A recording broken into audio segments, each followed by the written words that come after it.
evening, everybody, and welcome to Flavor House Network's The Love Recipe. I'm Casey, and tonight, oh baby, we're going to have the most delicious ribeye steak sandwiches and a secret side. If you stick around, this is all for you foodies. And our topic tonight is love learned? So we're going to be exploring 3 songs that you probably know, and if you don't, you need to listen to them on wherever you can hear it. Really, really good. The first one is from when I was a teen, LTD, Love Ballad. The second one is going to be Lettucey, one of my faves, Anything for You. And the third one is going to be, hey, well, you know my guy Luther, I'd Rather. And we're going to explore how love is given, why it's given that way. Who knows? Did we learn this behavior? In any case, I got to tell you about my mystery mocktail because this thing is on and popping. Let me let you see this. Oh, look at that. Let me just bring it a little closer. I'm going to take a taste, and my mixologist is going to come on over and tell me and tell you what this is. Boy, that looks good. It sure does. Okay, what is this? That mocktail you have right there is known as the Velvet Glow. It is a combination of peach nectar, pineapple juice, red grape juice, sparkling water, and ice. We went ahead and added a pineapple wedge in there for garnish. I think it pairs with the meal nicely. I do too. Speaking of the meal, let's get started. I'm going to show you this beautiful ribeye steak. Now, you can use whatever kind of steak you want. I choose the ribeye because the marbling is great. It's very, very tender. I can cook it really fast, all those 3. But you know what? When it's cheaper, that's where you go. If you want to use a piece of steak that's a little less expensive, what the best thing to do would be is get a piece of sirloin. I would suggest that. That's a little less expensive. Nowadays, cow is expensive. I don't care what you do about it. But get your sirloin, slice it into, and let me see if I got my gloves here. Nope, my gloves over there. So let me get my gloves. You need me to If you can, oh yeah, if you can get my gloves, honey, it'd be nice. But I think Corey can reach better because his arms are longer. Okay. Okay, thank you. So I have my gloves. I just want to show you guys what the steak looks like and how to cut it. Okay, and I won't touch it. Nice tender steak. Right there. Oh, it need to be some nice beef. We need to put this beef on our taxes. That's what we need. That's what we need to do as much as it costs. Oh, no, you know. Say that now, that's exactly what I said. Okay. However, beautiful assistant in her Ginsu knife cut it just like this, and this is how you want to cut your sirloin. Okay, just like this. And what you will do is get yourself some of the ADOS meat tenderizer I keep telling you all about. Honey, this will tenderize level. And that's pretty much what you get with sirloin if you don't cook it the right way. So you want to put this on, let it sit for as long as you want, several hours. Do it in the morning or whatever. And even overnight will be good. And I guarantee you, if you cook it on top of the stove, you don't want to overcook it. It will be tender and delicious. Okay, so getting back to that steak. So this is very simple. We have this is probably about 4 pounds of this ribeye. So this is what, 2 of them? 2.5. We have 2.5 ribeye steaks. So that's about 4 pounds. And then we have some beautiful Vidalia onions that are cut up because we're going to be doing, of course, the caramelized onions on it, which is really good. And what you want to do is you want to cut them in circles, just like this, and then you want to separate them. You want to have them about this thick because if you make them thinner, what happens is they kind of disintegrate. And we may need some more onions because we need a lot. Yeah, definitely. Okay, so I'm not going to bore you guys with the rest of these ingredients. We will see them as we use them, and I season this. However, it's going to be delicious, and you're going to love that secret, the secret side, if you stay. That's all I can tell you. Anywho, all right, so let me get this glove off. I'm going to get a freezer bag. Yeah, I do need a freezer bag, and I'm probably going to need 2, 4, 6, the rest of this bread too. Oh, I didn't show you guys. I'm going to have this on some delicious sourdough bread. And the reason why I chose the sourdough is soft enough to hold up to the steak, but is bold enough to hold up to the dipping sauce that I'm making to go with it. I'm going to do an easy peasy, quick au jus. And au jus just simply means sauce in French. So it's a sauce, it's dipping sauce. And you don't want to miss out that with this beef. Trust me. So let me get a freezer bag because today, oh, she got one. See, this is what happens when you have beautiful assistant. Okay. What I also need, beautiful assistant, is some balsamic vinegar because I'm going to need that for the au jus sauce. So let me get this out of the way, and I'm going to season this today in the bag. I'm not going to take it and lay it out because that's too much like work, and I don't want to do that. So let's get this in here. And I threw the glove away, right? I should have kept it. So we're going to have to get another. Rich. I know, I am.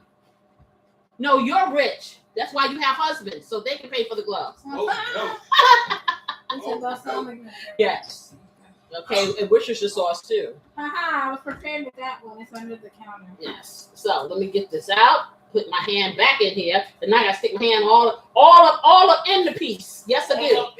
All up in there. I bet you guys didn't notice. I came on with my glasses, so I didn't have to say, "Ooh, I need to see you," because I can see clearly now immediately. Yes, I can. I came in seeing. Yes, I did. Okay, so let's get this in here. Now, this right here will feed quite a few people. This amount of steak, so I'm happy with this, and I want to keep as much of the fat on it as I can because that's going to help keep it moist. You can trim it if you want. I have trimmed it down, or rather, beautiful sister trimmed it down a little, but we want to keep as much of it on here as we can. Okay, get that all up in there. All right, so we got everything in here. We can alleviate ourselves of that. I need a small saucepan, not my rice pot, the small sauce one. Oh yeah, no, that can stay over there. I just need it for the sauce. Just want to make sure it was out. Yeah. Okay, and let me get this and toss it over here. But now we have two of these in one. Two gloves that are filthy dirty that I'm not going to put back on here again. Hey there, Jerome. Coffee time, huh? You did what you said. You need to take a nap. No, you did take a nap and you had some coffee. Is that what it is? Okay, then you should be ready. And I'm caffeinated and ready. He caffeinated and ready. So what we're going to do now is I'm going to get my Casey's blessing, but I'm going to get my Casey's blessing big style to make it rain. Okay. And I know beautiful assistant put it underneath here, but I will tell you guys, this here Casey's blessing is ready for you to purchase. If you are a Maryland resident, you get a first shot of the first 50. Yes, you want to get yours. And all you got to do is go to FLAVAHOUSE in small letters.co. And I can have a studio audience put it in the chat. I'm going to get it in the comments. Y'all don't want to miss out on this. Y'all been seeing me make this range for 2 years. I want you to have the opportunity. I got mine. Yeah, I know, right? Jerome got his, and he going to tell y'all all about it. If you miss out on these 50, I don't know what to say. Y'all better get on over there. That's all I can say. Let me get this back over here. So the first thing I'm going to do is hit it up with what? My Casey's blessing. And if you don't have that yet, then guess what? Shame on you. But if you have some all-purpose seasoning, just make sure you read your labels because this is no sodium, no sugar. Okay? No salt, no sugar. So if you are sodium sensitive, if you are sugar sensitive, this is the thing for you. So being that is what that is, I can make it rain. Look at that. Look at that. I'm not telling you how much. I make it rain until I want it to stop because this is nothing but delicious spices. Like I said, read your labels. You don't want to make it rain if it has a lot of salt and stuff in there. Okay, so I made it rain probably about 3 tablespoons full of rain here. Okay. Let me put the top back on here. I'm going to do all my dry ingredients first, and it's not a lot. And I'm going to tell you, you can season this the way you want to season it. I season it the way I like it, okay? The way I like it. Oh yeah. The way he likes it. Grill Master. That's Grill Master over there, y'all, with the mouth. Okay. So that's him. That's him. That's him. Okay, you're the mouth. You know, you're not the physical. We can't see you, so you're the mouth. There's nothing wrong with being the mouth. Okay. All right. So we have garlic powder, and so I'm going to do a half a teaspoonful of the garlic powder. But it's a good thing. Somebody has to represent. You know. Yes. So we have a half a teaspoon of onion powder, and you know the story. I mean, if you guys are used to me, you know I am going to heighten up everything. I'm going to lift the flavors, and I am going to layer my flavors. So that's what I'm going to do. Now, I have my powdered rosemary that I keep on hand because rosemary really works very, very well with all meats. It pretty much vegetables. It tastes pretty good on everything. You know, I only thing I haven't had it on is a whitefish, but I will tell you I've had it on salmon. And it's pretty good. So let me get that, and I'm going to put a half a teaspoonful of rosemary, and it really goes good with beef. And I am going to get my paprika. I have some black pepper over here, which I'm going to grab. And that's about it for now. I'm not going to do any salt. I am going to do some minced garlic. And then I'm going to do what you do when you are nice to your food. You send it to the spa. You do. All right. So let me get some black pepper. I'm only going to do a quarter teaspoonful of black pepper because I don't want to make it too spicy. And black pepper will do it. I have a story that I will tell you another day about my little sister and black pepper. And she probably will never, ever, ever use that in that quantity. Well, she doesn't. She was younger then and she was, you know, experimenting. But yeah, that was a story. All right. That was a story. So we got all these wonderful things here. I am going to put a half a teaspoonful of minced garlic in here. You're like, you got garlic powder, but they have different flavors. So trust the process. I love garlic. I know. See, you have to do what the other half wants. This is what the relationship was about. I don't really like a lot of garlic, so I learned to like this right here. And I didn't have to learn. I like this because it doesn't overpower my food. And then he still gets what he wants. You know what I'm saying? So it's a win-win any way you look at it. So I have some Worcestershire sauce, and I'm just going to put a little bit in here. So now I'm starting to put a little bit of wet ingredients in here. I'm going to put, 1, 2, 3, 4. So that's about a quarter teaspoonful of Worcestershire sauce. And then I'm going to hit it with some liquid smoke. This is something you should have in your house, and I would get this brand because it really does taste like it's been grilled outside or smoked or something like that, as long as you don't overdo it. Because when you overdo it, then of course it's not going to taste like you want it to. So I'm going to give about 5 drops of the liquid smoke. But that's a lot of meat. Okay. Now I'm going to get that smoky char flavor when I cook it in my cast iron skillet.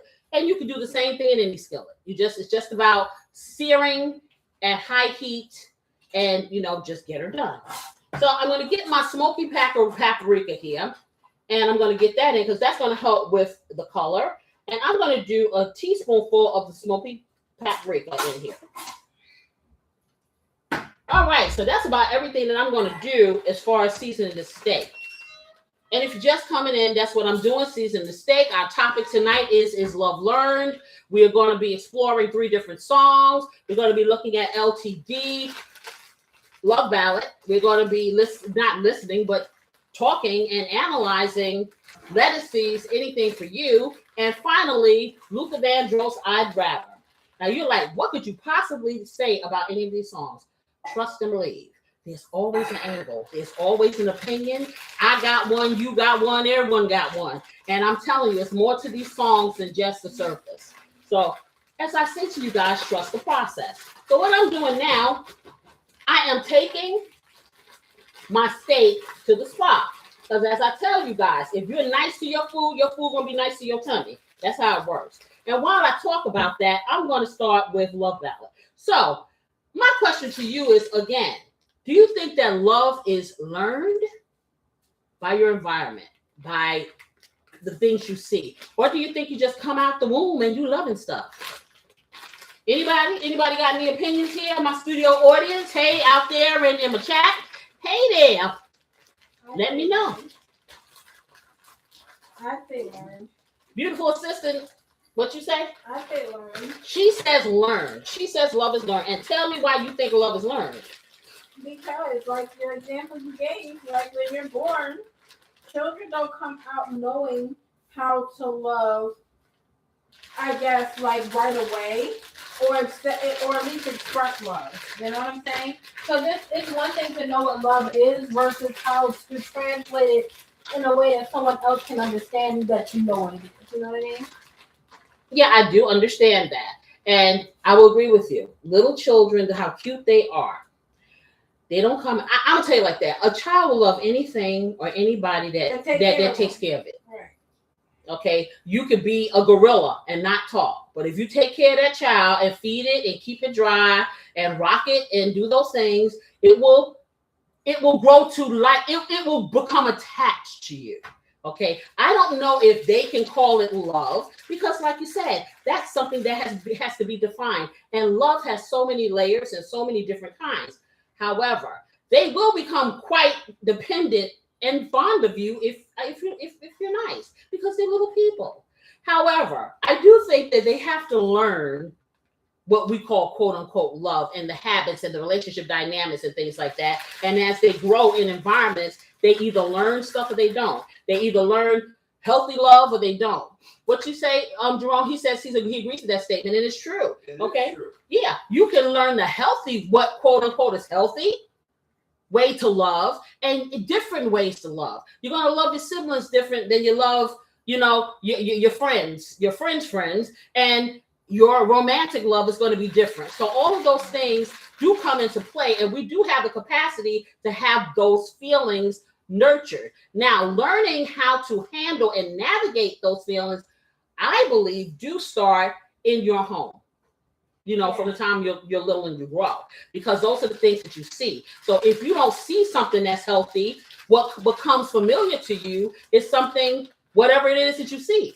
You know what I'm saying? You don't know that it's not healthy until you get in an environment where that's not something that's normal for someone else, quote unquote normal. You know what I'm saying? And I'm not going to tell you that.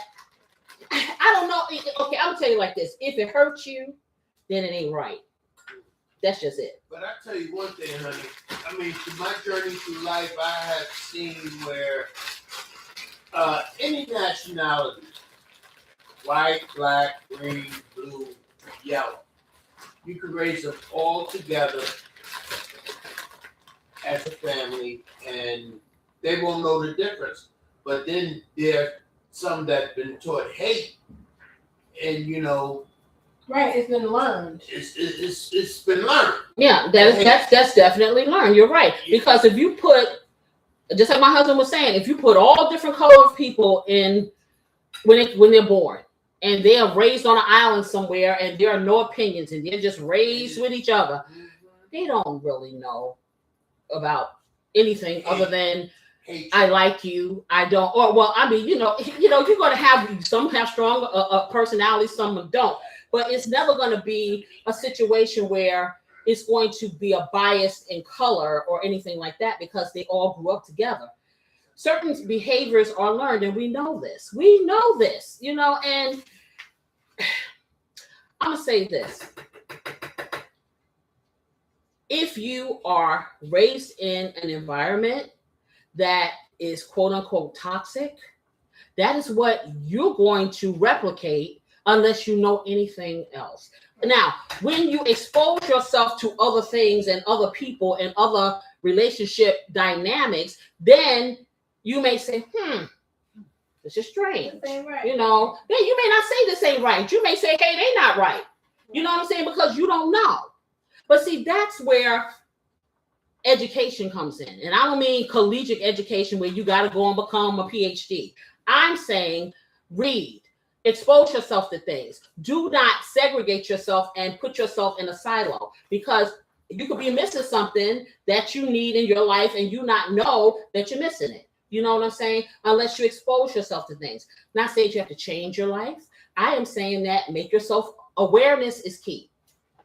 Okay, so if you're in a situation, and like I said, what LTD really talks about that first enchanting, that it hit me love. I have never, ever, ever been so in love before. This is what they're saying, what he's saying here in this song.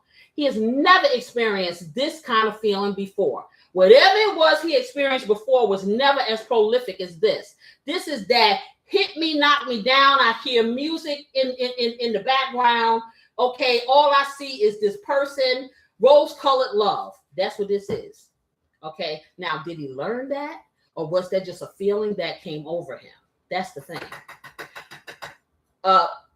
He may think that that's the way it's supposed to be all the time. And I have told you guys that love and relationships, it's an evolution, it's an action word.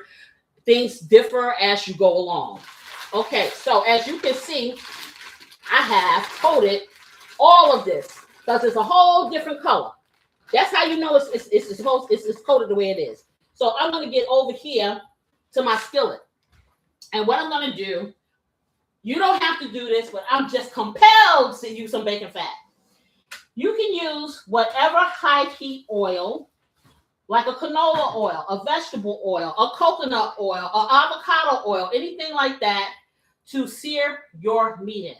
I want to give it this flavor. So if you want to use bacon fat, use it. You can use olive oil. You can use a combination of the two. But if you use olive oil, you definitely want to mix it with a high heat burning oil, because olive oil can't stand the pain. No, it can't. So we're gonna bring this over here. Let me get this out the way. Get my little utensils out the way here. And bring my bacon fat and get this over here. So remove this because I really don't need that one. Get this top out of my way.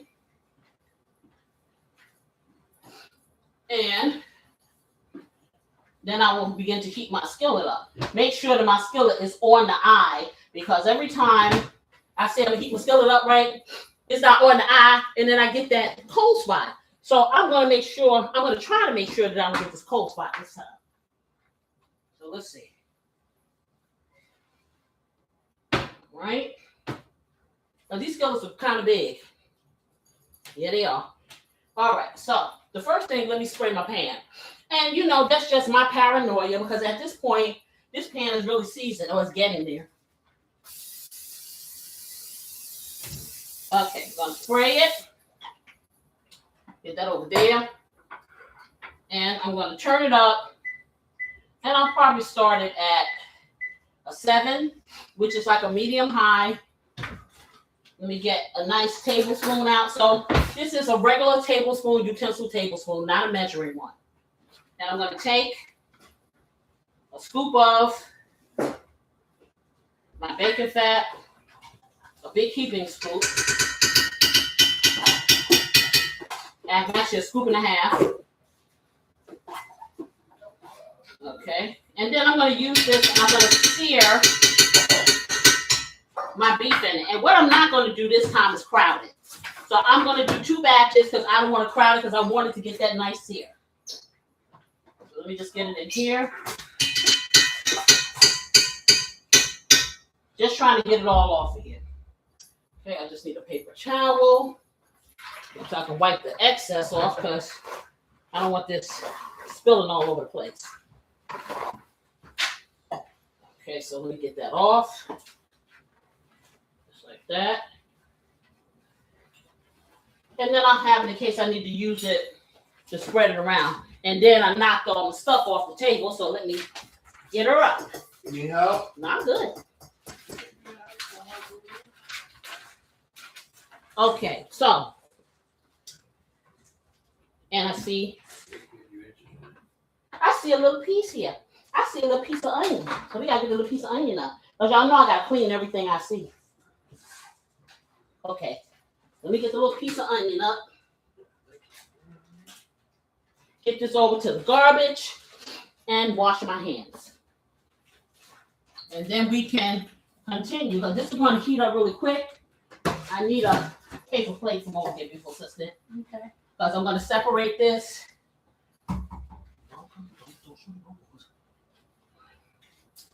Okay.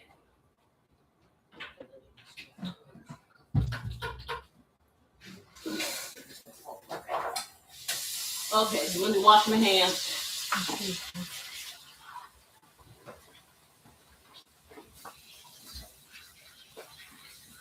It's heating up already. I smell it. I smell it. That's the one way you know if your stuff is heating. When you use bacon fat, you can smell it. That's one indicator. All right, so turn that, get that dried up there. All right, and it's popping. So let's bring her down. Let's bring her down to a 4 because I'm not quite ready. And I'm going to put my screen on here. Oh, yeah, I smell it too. Yeah, I smell it too, right? Smell it. Good smell, but I smell it. And I'm going to turn this on. All right, so let me get over here. I'll turn this all the way down. And get that over here. Bring my little chair. And we're going to separate. And I'm going to get some gloves because I don't want to get my hands too dirty. Okay, so let's see what we got here. Let's get the gloves. Gloves mean love sometimes. I don't really like doing the glove thing too much, but you know what? I don't want to touch this meat, get my hands dirty. So that's what we're going to do. But anyway, back to the song. So for the person or the meaning behind the song is truly, truly beyond infatuation. This is like, in my mind, this is it for me. Now, we all know that nothing's guaranteed. And if you live in the reality of the world, having a relationship is like going to a casino. If you're not willing to take a risk, you might as well stay home. And that's the bottom line. Okay, so what I'm going to do now is separate this, do half and half. So for the person in this song to be so smitten to the point that, you know, and even in the song, people tell the person that, hey, you know, you kind of tripping here, you know, and this may not work, and all of those things. The response of this person is they don't know what goes on behind closed doors, which is true. Okay, but you don't know if what goes on behind closed doors is going to be forever. Okay, unless you work at making it forever. And what I feel from this particular person, I feel like they think, hey, one and done. You know what I'm saying? I don't think that they understand that they're going to have to take it to another level. You go, sister, if you can move those paper towels, I'm not sure it's blocking. I can. You know, so I think we have to live in a state of reality, even though I'm gonna tell you, when you first meet somebody and you think that's the one, you're gonna feel what you feel. But I think that maybe we should have like a timer or something on our phones to like an alarm that says ding ding ding ding ding. Use your mind. I don't know. Oh wow. I don't know, just to help you kind of reel it in a little. You know what I'm saying? Because if you don't, you might just get that disappointment that you don't want to have. Let's see. Okay, that's not hot enough. I want it. I want it a little hotter. Let me take it up. Because I put it on 3, so I'm going to take it back to a 7. Now, I'm not saying that this relationship won't be the end all and be all for this person. However, I am saying step precaution, learn the individual, and, you know, don't ever think that I don't want you to go into a relationship with negativity, but I want you to go into a relationship with continual, perpetual seeking knowledge of that person and that person seeking knowledge of you. And be intentional about the things you do if you really want it to work. Okay, that's what I'm saying. Okay, let me stick this in here. Okay, that's doing a little sizzle there. Let me take it back down. I'm going to get it in here as fast as I can because it'll start popping all over the place. And I put more oil in here than I would normally put because I'm doing 2 batches. And I don't want it to absorb all the oil before I finish my other batch. Now, you know the second batch is going to be really, really charred and delicious because That's how it works. The first batch is always the prototype. It really is for everything. This is what I found. It's always the prototype. We get that in here. Just like that. All right, let me. You got to get. I may need to do 3 batches of this because this meat is pretty big, and I don't want to crowd it. I wanted to get this a nice char on each side. And if you put too much in, what's going to happen is it's going to lower the temperature of the oil. So let me bring the temperature back up. That way it can cook really fast, and then I can put my little batches in quicker. You know what I'm saying? All right. Smells good already, though. It's not even done. I'm going to wipe this glove off right here because I don't want to keep wasting them. Oh, that smells delicious. It really does. So that's kind of how I feel about Love Ballad. And that is one of my favorite songs. It really is. Now, I can just take it to the surface and be like, oh, it's so romantic. And it really is. It really is. Okay? And I'm not going to tell you that you can't feel that. And I'm not going to tell you that it's not for real. I'm just going to tell you, mix the heart with the head. Do that. And you'll have, put it this way, like I said, it is a crapshoot. It is like going to the casino, but you can kind of put the odds in your favor a little if you use a little critical thinking. That's all I'm saying. Critical thinking in the casino means don't take anything with you that you can't afford to lose. That's what that means. Okay. So I thought Phil Simon was one of your iconic items. Yeah, but this is not Phyllis Hyman. This is that was Jeffrey Osborne, LTD. Yeah, I know, but you've seen a lot of Phil Simon stuff. Yeah, but what does that have to do with this? He's talking about Phyllis Hyman. Oh. Yes, I love love songs. Yes, I do. I love love songs, but I also love common sense. Okay, so me loving a love song doesn't mean that I'm going to pattern my life after it. It's a little bit different, you know. So yes, I do. All these songs that I bring to you guys are really favorites to me. I'll be totally honest, you know. And I wish that it was just that simple, but it ain't. It really isn't. It can be simpler. A relationship doesn't have to be difficult. It can be as easy or as difficult as you make it, but it's about what you put into it. That's the thing. It's not going to work itself. Am I right, honey? Yes, ma'am. Exactly. So it ain't gonna work itself. See, these over here, these are, as my friend at work says, the stunners. These over here, they did their little char right away. No, that. Yeah, these over here, they're a little bit slower. So I'm gonna take these out when they get their little thing going on, when they finish up. Because I like the way these look right here. I just got to figure out what part of that skillet was it, because it was being turned around. So let's see. Okay, I'm taking it back up again to about an 8, because I'm going to get these over here out of there. And I'm not going to cook them all the way, because you know I'm going to reheat them. And they continue cooking. I don't want them too done. No, I don't. Okay, so let's get a couple of little paper plates here. Get that off. So what do you guys think? Okay, do you think that the initial love can, but when you first meet somebody and you think that, yeah, this is the love of your life or whatever, just leaving it there and letting it work organically and nothing else is going to happen. Do you think that is sustainable?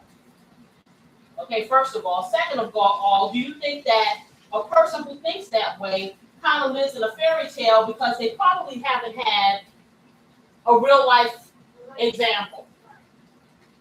That's kind of where my mind is thinking. Like, I don't think the thought process is realistic at all. Come over here, But I can't do hear you you. think that can happen? I mean, it doesn't happen like time and time again. It don't happen all the time, but some people, they just find love at first sight, and live their best Yeah, life. but I'm no, but saying organically and you don't have to do anything at all after just let it happen on its own to work. It's an action word. Okay, guys. I don't know if anybody can hear you. If you can hear them, please put some hearts in there because there's a whole conversation going on over there, guys. I can't hear it. So what do you say? Okay, you can hear them or you can't. Did I say do hearts if you can't? If you can. Okay, if you can. Okay, if you can hear them, that's good because they're saying some good stuff over here. So we got the conversation going on that my husband says he believes that you can have the love at first sight and they can go on and it be viable. Beautiful assistant says, yeah, that could be possible, but you got to keep working at it. Oh, well, everything needs work at, honey. I mean, Like you can't just pop in another store and just let it do the thing and open back. everything takes work. You have to be intentional. And if you want it to be a certain way, if you want it to just free fall and you're willing to take whatever comes out of it, then okay, if that met the work for you, great. But if you have a certain expectation for a relationship or a situation, you have to have a strategic plan to get there. And that doesn't mean that you're sitting there. You know, I mean, when you say strategic, people get the mindset of, I'm sitting here every single day planning. No. Okay, and that's not necessarily so. What But I mean is being intentional. That doesn't mean you have to try to manipulate every movement of everything. But that doesn't mean to let it free form either. right. So being conscious of what's going on in the relationship. So if you need to tweak it here and tweak it there, that's Do what it you as needed. Exactly. But it's called being present. do. And yeah, that's the thing. You gotta be present. You gotta be emotionally present, not just physically present. Exactly. Because a shoe is physically present, but that doesn't mean it fits. Exactly. Okay. So yeah, that's the thing. So I'm just putting in the rest of this little bit here, and I'm gonna take the rest of this other one out. Boy, that smells good. Oh, yes, it does. Woo! Now, I told beautiful assistant not to get into my meat. I'm seeing some little nibbly bits over here. It was So, like the what? end. It was the end. Some little nibbly bits. It was the end. But not to worry, because I'm going to use the nibbly bits for the au jus sauce, okay? All right. Whatever it is, it smells good. It doesn't go to waste. Not Nope, because I'm going to use the nibbly bits for that. Okay, but I want to show you guys what I have thus far. And what I'm not going to do, I was going to cover it, but I don't want to cover it because it'll continue cooking and it'll overcook. Let me just get this in the trash.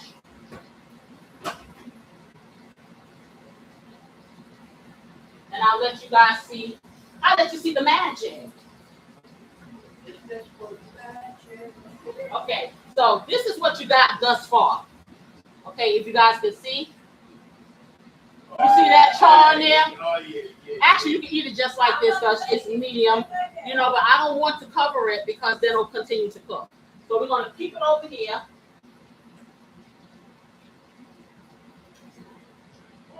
Just like that. Just put a little top water like that. Okay? Still got my glove on because I got to do the other one. But this is cooking a little slower because I turned it down because I have another batch, you know, and I don't want all of my oil gone. I'm going to have to put more oil in there. So I'm going to see. Just put a little bit. Olive oil? No, I use some bacon fat. Hey. Yep, I use bacon fat for this. So bacon fat does evaporate a little bit quicker than other oil. So while we do that, I'm going to take a little sip of mine, and I see 4 beautiful people in there, and I see 3 likes. Like it. If this is a good place for you to hang out and to hear opinions about relationships and things like that on a Friday night, hey, come on down. And I want you guys to feel comfortable, you know, and if you don't want to say anything, you don't. If you just want to listen, that's fine. Comment in the comments when it does the replay. A lot of things happen there. Okay, so I'm going to take a sip of this beautiful mocktail. And if you're just rolling by, this is the mocktail, and it's called the Velvet. This is called the Velvet Glow that my mix I just came up with to pair with this delicious. These are going to be the most delicious ever. Okay, steak sandwiches. They're really good. So we were talking about this song, which is probably before a lot of y'all time, but you need to listen to it because it's really nice. Called Love Ballad. LTD made it first, I think, and then George Benson made it again. And it both renditions are really great. So I'm gonna move on over to I'd Rather. Now, I'd Rather, when that song came out, I really, really liked that song. The song, it's bittersweet, but it is about love and about trusting love, even when you think sometimes the grass is greener on the other side. Okay, it's about that doubt of, hey, what if I, maybe it's better over there? Why am I, I've been here so long and, kind of getting bored or whatever the case may be. I'm gonna tell you something, true love don't get bored. I'm just saying, I'm putting my opinion in it first, okay? But what do you guys think? What do you guys think? This particular situation here, you have in the song, you have a gentleman who is saying to his longtime partner, I don't know whether they're married or whatever, but they've been together for a long time and they have history and all this stuff, saying, I guess, I'm bored and I think I need some time alone. Okay. I think I need some time alone. And yeah. So that translates into I want to be free to do what I want to do and kind of leave like an open-ended thing. I don't know whether he thought that he was going to find what he wanted and he wasn't coming back or whatever. But he said, I thought some time alone was what we really needed. And the woman said, she said this time would hurt more than it helped. But he couldn't see it because he was so busy trying to get out there because he thought he was missing something. Let me check the meat. I'm going to turn it up a bit because it's on a low heat. Oh, but it's still charring.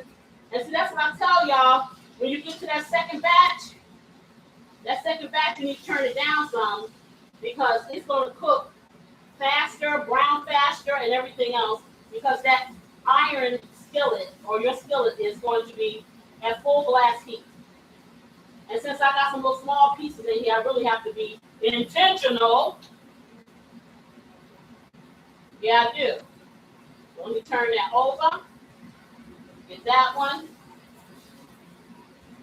Okay. And for those of you who don't want steak, I have my lovely, lovely sister, Miss Lois, who's always asking me about a lamb. Yeah, if you want to do this with some lamb strips, have at it. Just season them the right way. That's all.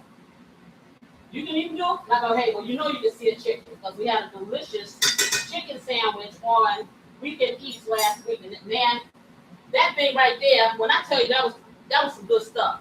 But anyway, so back to this guy. So this guy here, in all his infinite wisdom, he ignores what his partner says because she knows that when he get out there, he gonna do something that he regrets.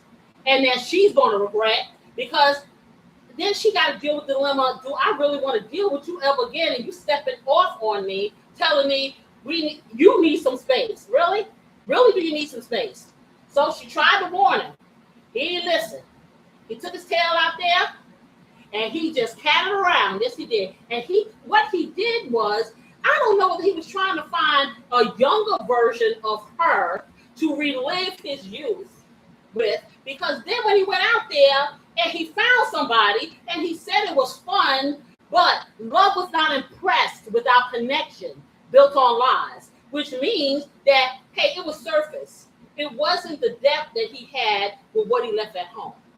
And that is what he really needed and wanted. And what wasn't using this right here, just, I didn't even say he was using this, he was using some other parts of his body. Okay, that's all I'm saying.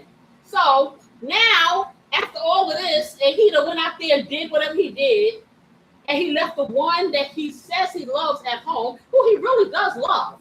Okay, guess who's coming to dinner? Naughty Dreadlocks. Okay, so now he's back, you know, and he got the y'all need to see my short. Watch the short.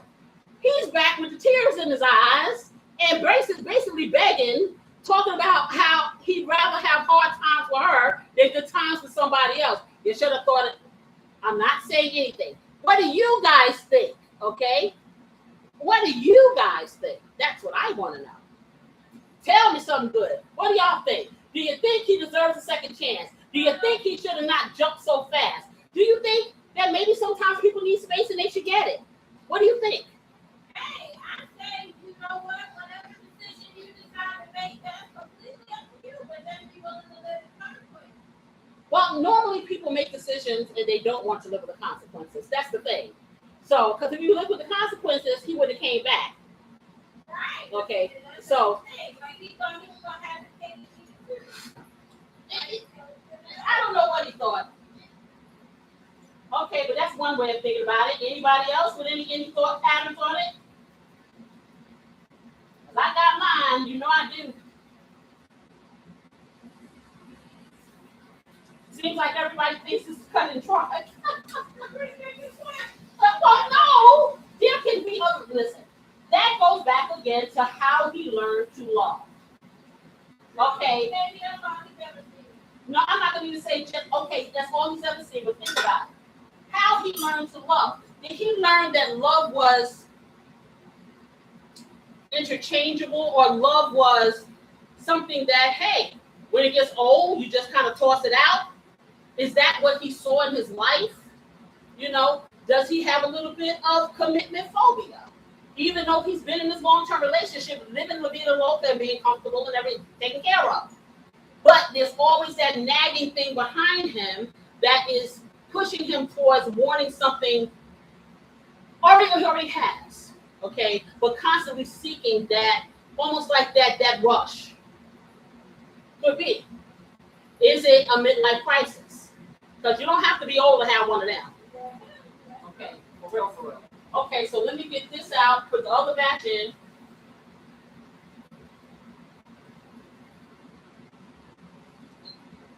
Get those out of here. They're ready. And I can't wait till they're all ready, because y'all know I hate the sound of this overhead vent thing. It's on my nerves. And I'm going to get all the little pieces out. I'm going to leave my nibbly bits in because they're going to help me with my sauce, which I will make once I saute all of these.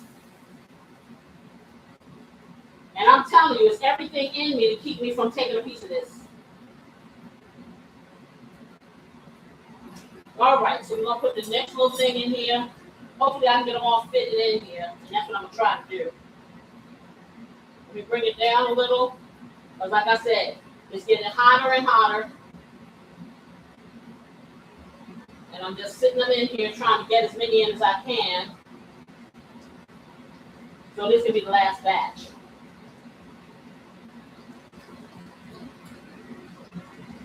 A beautiful assistant got all shapes, sizes, big and small here.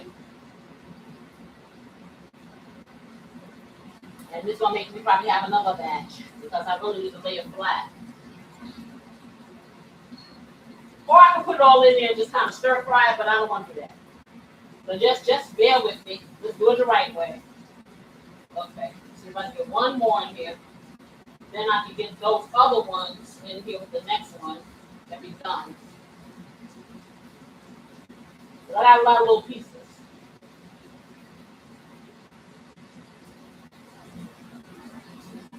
Okay, so let's put this on top. Let it do its thing. Let me wipe my hand off because I don't want to have to keep using gloves over and over again. So I've got a quiet audience here. and I have a quiet chat.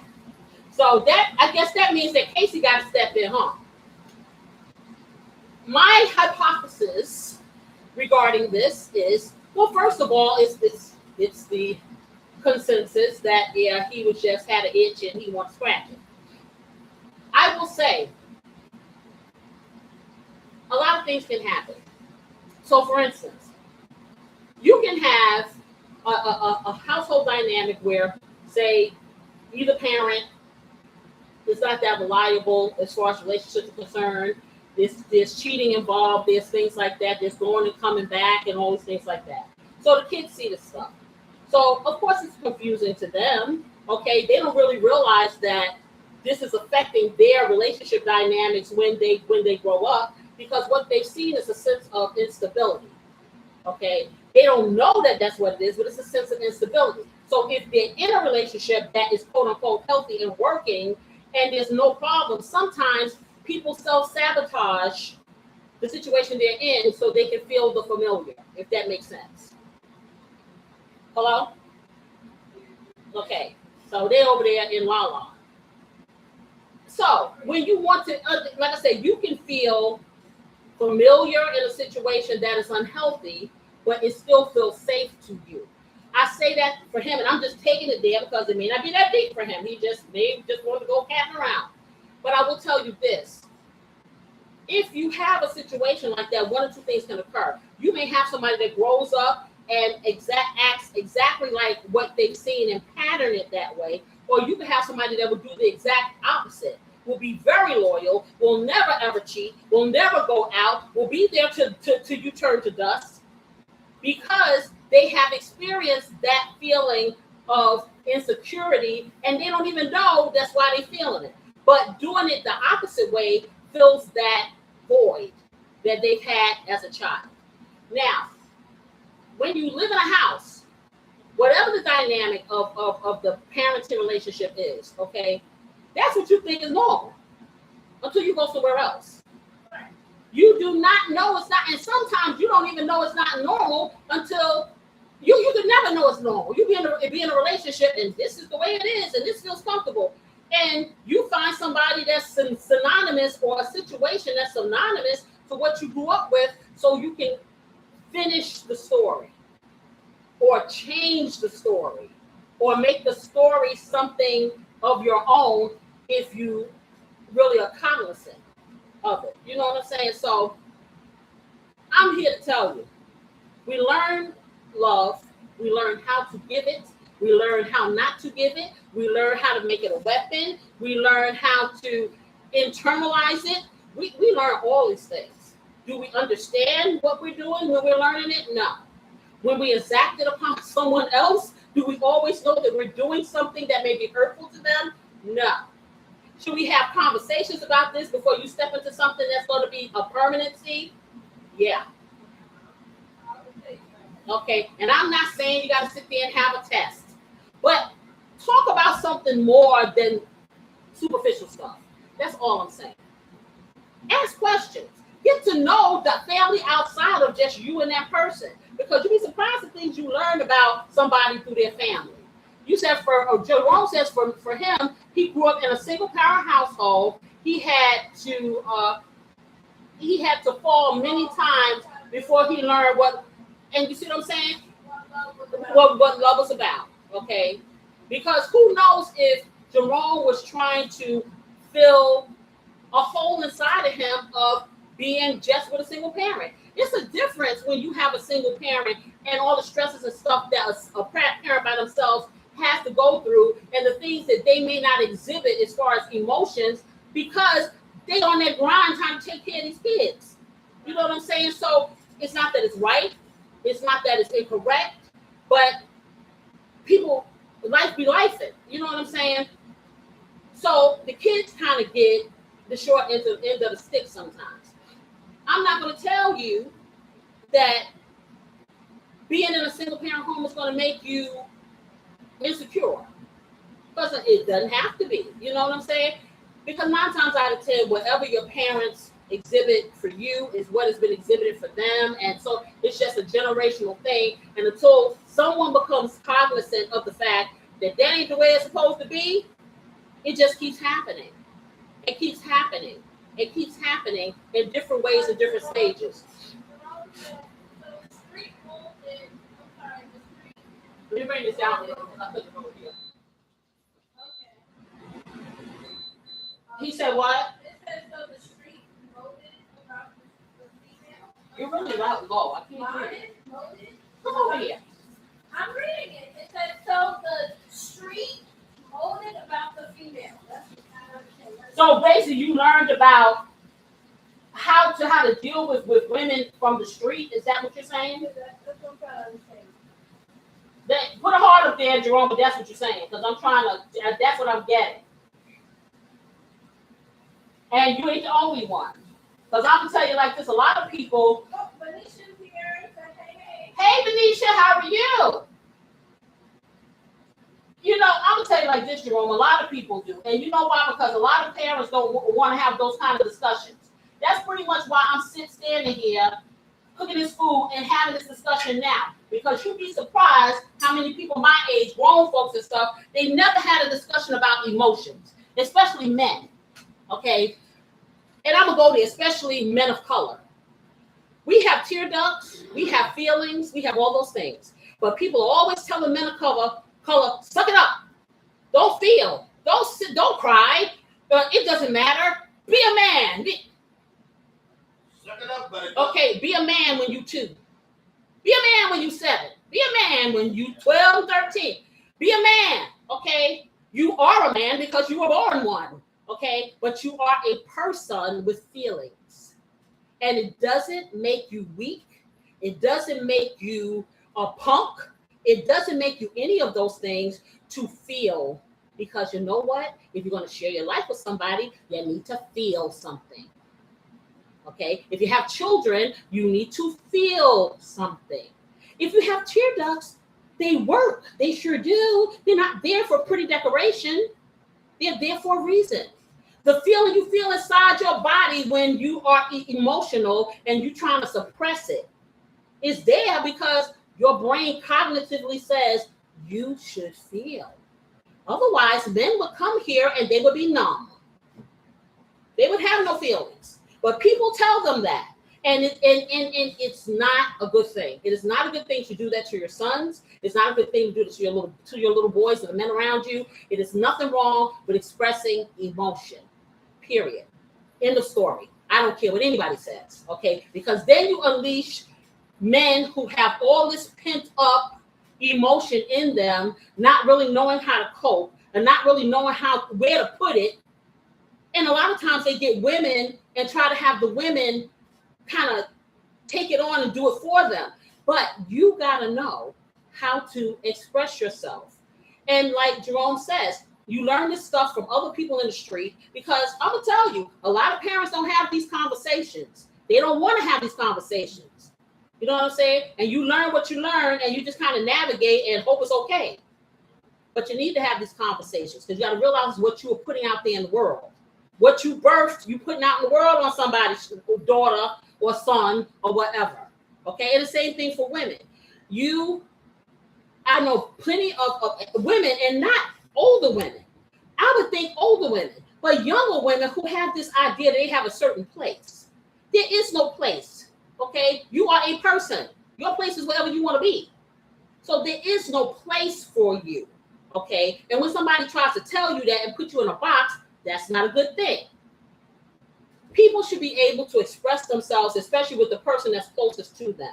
You may not want to do that with everybody in the world, but if you choose to spend your life with somebody, you should be able to express everything you feel with that person and not feel embarrassed and not feel ashamed and not feel some type of way.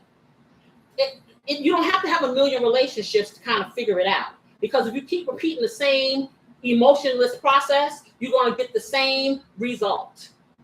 And so then you have this guy out here seeking for something to fill a hole that he already had it right there and probably didn't communicate, probably held back, and thinking he's going to go out there and find Sally Sue or whatever, and they're going to soothe him, when in reality, the person that knows him best is the one he left at home. I'm just saying. So now that I'm off my box, anyone? At some point, though, as an adult, you start to take responsibility for your actions. Oh, well, I'm not saying at all anybody should take responsibility for their actions. But when you know better, you do better. That's the thing. If you don't know, then you're sitting around there in the abyss. If you,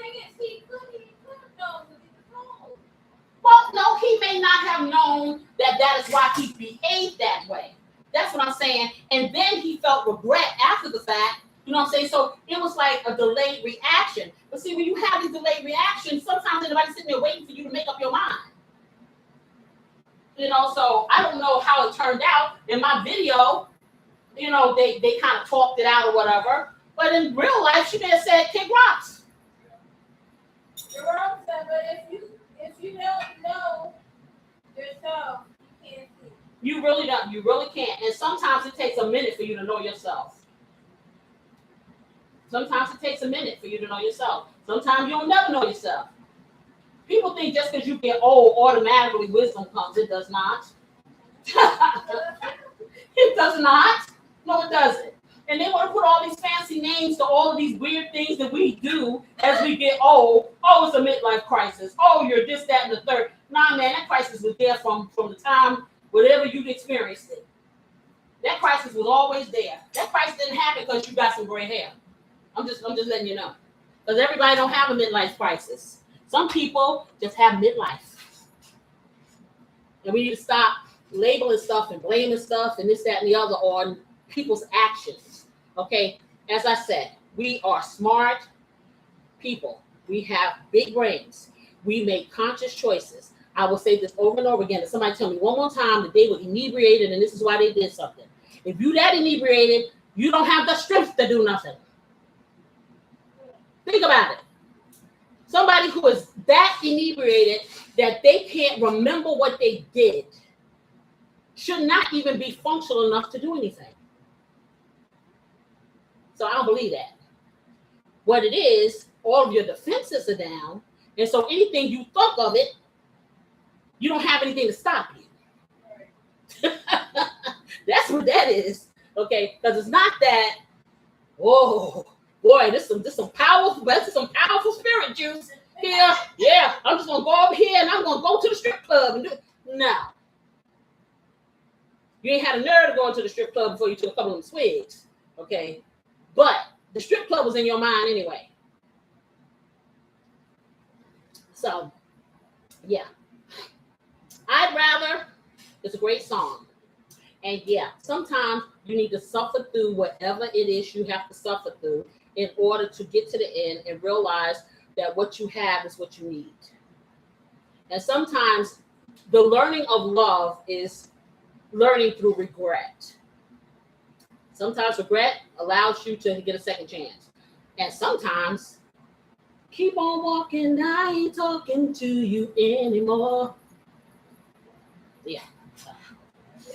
Yeah. So, let me get this little bit out of here. Now I got the one more batch and I'm going to start the sauce. And that takes about 7 minutes. And I'm going to fry up my onions. Let's get that all up in here. I just got to get all the meat done because I need the drippings from the meat. I didn't realize I had this much meat. I think we probably could have used 2. You know, I wasn't sure how big he wanted to make the sandwiches. Oh, well, we always got to make the sandwiches big. We don't make nothing little here. But this is a lot. Well, it's a lot, for the 12-inch skillet, I've been doing these batches. Now, if I had tried to put it all in, just kind of stir-fried it, then, yeah. But that wouldn't have given me what I wanted.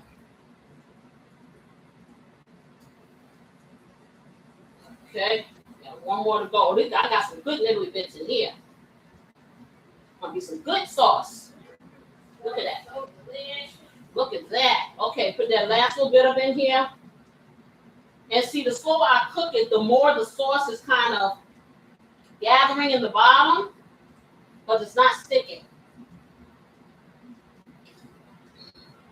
But, like I said, in the instance of this song versus the other song, the dynamics are different because the person in the other song is truly whipped, and I ain't gonna say whipped, but they are truly smitten, and they not trying to go nowhere and find out anything, and they rather be with that person.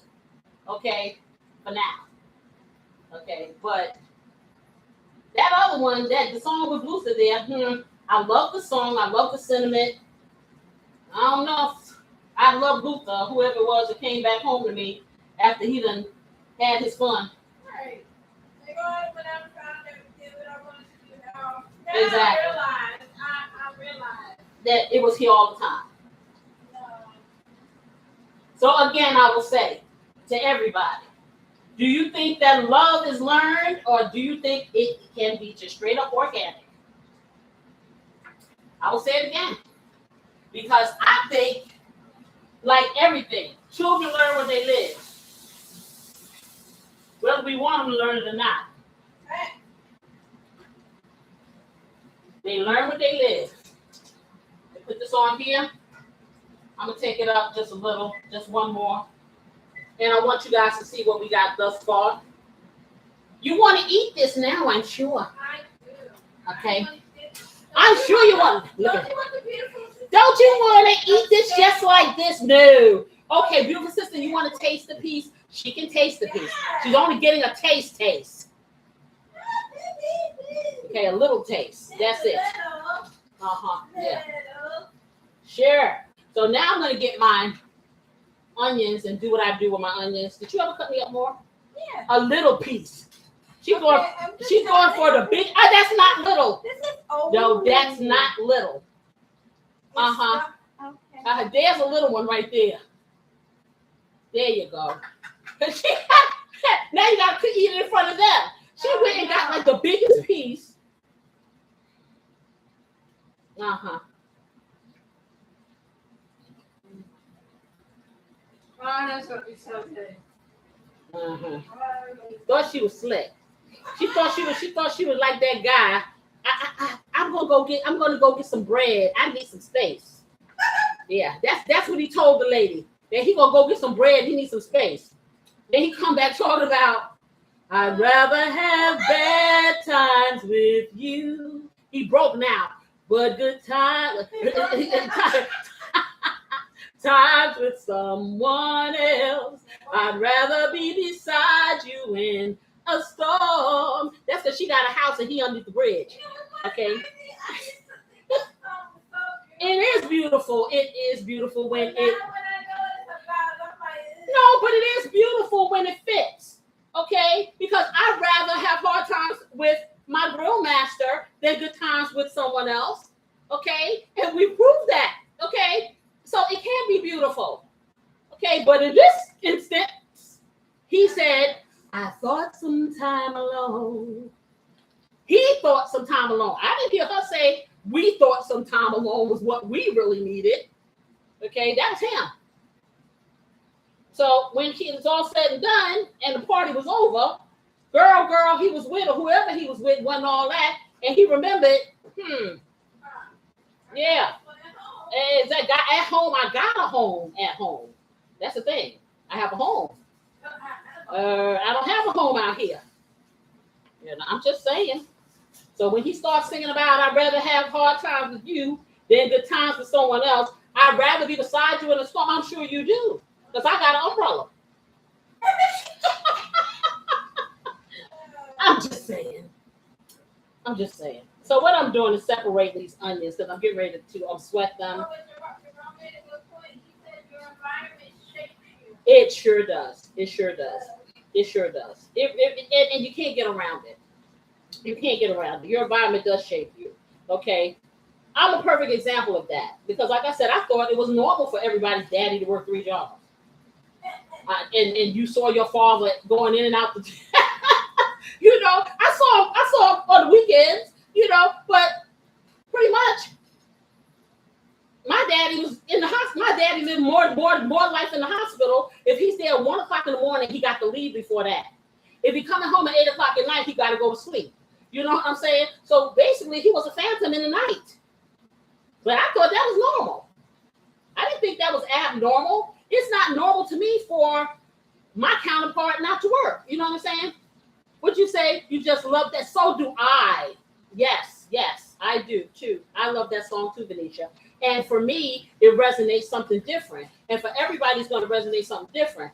But like I said, in my household, I thought that was normal. My mother did everything with us because my father was not there. He was putting in the cash, holding it down like that. But emotionally and physically, he was not there. So every concert, every school play, every going to the teacher and talking to him, every bedtime story, every talk, everything was done by my mom. She held it down and held down a job. You know what I'm saying? So I say that to say that was my normal, which is probably why I'm a workaholic now. Let me go home here and check this. Yeah, see, this is cooking even faster. So it'll be done. Getting that nice little charm in. So like I said, that's my normal. Now somebody will hear my story and they're like, that poor child, she ain't know her daddy. But honey, I knew my daddy enough to know my daddy loved me. Okay, he did give me some good talks and good examples to help me be the person that I am today. I realize that even more as I get older. You know what I'm saying? I don't feel that I missed out on anything because my mother gave enough emotion and love for the whole world. You know what I'm saying? So I never felt like, oh, I don't have a daddy or my daddy's not present or that was just the way life was. That's the way it was. He brought the money home. He played with you a little when he wasn't falling asleep. And that was fine. Because we have full lives. And I would do it again. Okay? And I know that probably was big time dysfunctional. But I'm a whole person. So everybody's perfect, again, is different for them. Okay? There are some things that you really do need in a family unit in order to be able to grow and understand life. I got a whole lot of stuff. Okay? It was just from the hospital. Nah, but my father was cool people. He was who he was. And his life was not, the cleavers. And so he did his best. Like I said, people love you the way they learn how to love or not. And for my father, he didn't have that, let me read your bedtime story type life. His life was very, he grew up in, I guess Depression time with the 30s or whatever. So it was Depression time and stuff like that. And, he vowed that his children would never go hungry, and we never did. He vowed that we would always be taken care of, and we always were. He worked himself basically into an early grave because of it. But I guess that was his rendition of giving love. And I receive it. So I say this to say, if whatever it is that was given to you or not given to you, if it leaves you feeling like you need something else or you're empty, then you need to figure out what it was that you missed and stop trying to chase things that are not going to service you. Okay, because chasing things at the end of the game is not going to help relieve what was broken in the beginning, if you feel me. So we got to figure it out, and that's however. And if we sit and we think enough with the things that we know now and the research that we can do and the books and all that stuff and listening to Oh Crazy Me and whoever or whatever, just igniting thought patterns in your head that you may not have thought of. And it doesn't have to be hurtful or anything like that. I mean, like I said, again, parents do not have handbooks. They got them books out there, but them books is not the real. Okay, they do not cover every single aspect of raising a child. It really doesn't. So if you feel that you have missed something, go get it and fix it. But don't go break somebody else because you're broken. That's what you don't do. Okay, fix yourself and then share yourself, and then everybody will be happy. Okay, so I'm gonna season these, and I'm gonna use another bag because I don't want to make a mess. And then I'm gonna make this sauce. which is easy. This is the easy way to do it. Now you can do the hard way, like Tina Turner used to say, or you can do the easy way. I choose the easy way. So we're gonna take these beautiful onions, and put them in here.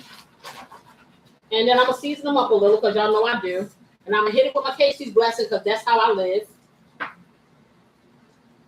And you too can live that way if you go to FLAVAHOUSE.co and you can get your own Casey's blessing as well if you get there fast enough. Put it that way. Okay, so, and you're a Maryland resident because they're going to get the first shot. But that doesn't mean that I'm not thinking about the rest of you. Like I said, I just got this is just the preliminary test shot. Okay, so I got some Casey's blessing in here. I'm going to put a little bit of pepper in here. I am going to not do a whole lot in here. No, I'm not. But I am going to put a little bit of garlic powder as soon as I can find out where I did it. But, oh, here it is. It's just in a different, no, it's not. Oh, here it is. It's in a different container. Okay, so a little bit of garlic powder. Yes, on the onions. Yes, I'm doing that. Yes, I am. Okay, because I just want a little bit of seasoning on here, not a lot. And then I'm going to take them and I'm going to get them over there. I'm going to steam them down in my skillet. Okay, just like that. Get it nice and coated and covered. See, just like that. Okay. Let me get my meat back over here so certain little hands don't get in it. That will remain nameless. Okay, let me check this. But I think this is ready to be out. Let's get this over here. Let me get this plate because this is so full. Let's see what we got going on. Loving it, loving it, loving it. Just like that. And if you're just coming in, we're making some delicious Ribeye Steak Sandwiches. We're talking about is love learned. We are exploring 3 different songs and all of the stuff beneath it, not just the surface. First song is LTD's Love Ballad. Second song is Let Us See Anything for You. Well, the third song is actually, and the second song was Luther's I'd Rather. And then we're getting ready to get into Let Us See, which is one of my favorite singers these days because the girl really can blow. And I like when people can sing. Not when they just open their mouths. There's a difference. Okay, so let me just get this up out of here. Because there's so much of this. And now I got some nice little middly bits in the bottom of here. So I can make my sauce.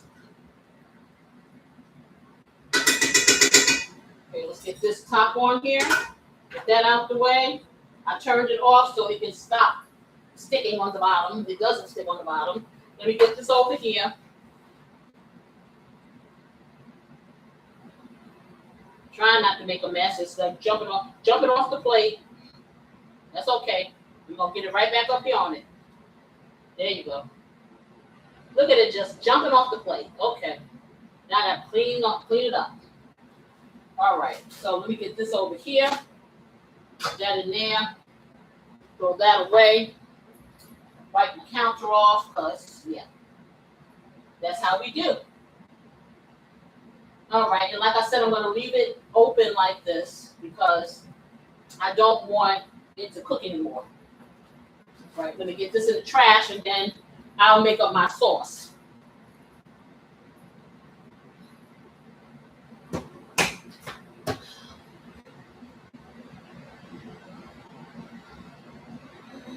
Okay, so that's that. I'm going to get my skillet first, and I'm going to sweat these onions. And while we do that, beautiful sister's going to come over here and start getting together our secret side.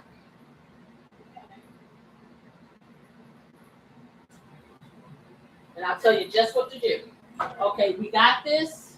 We got it on the thing.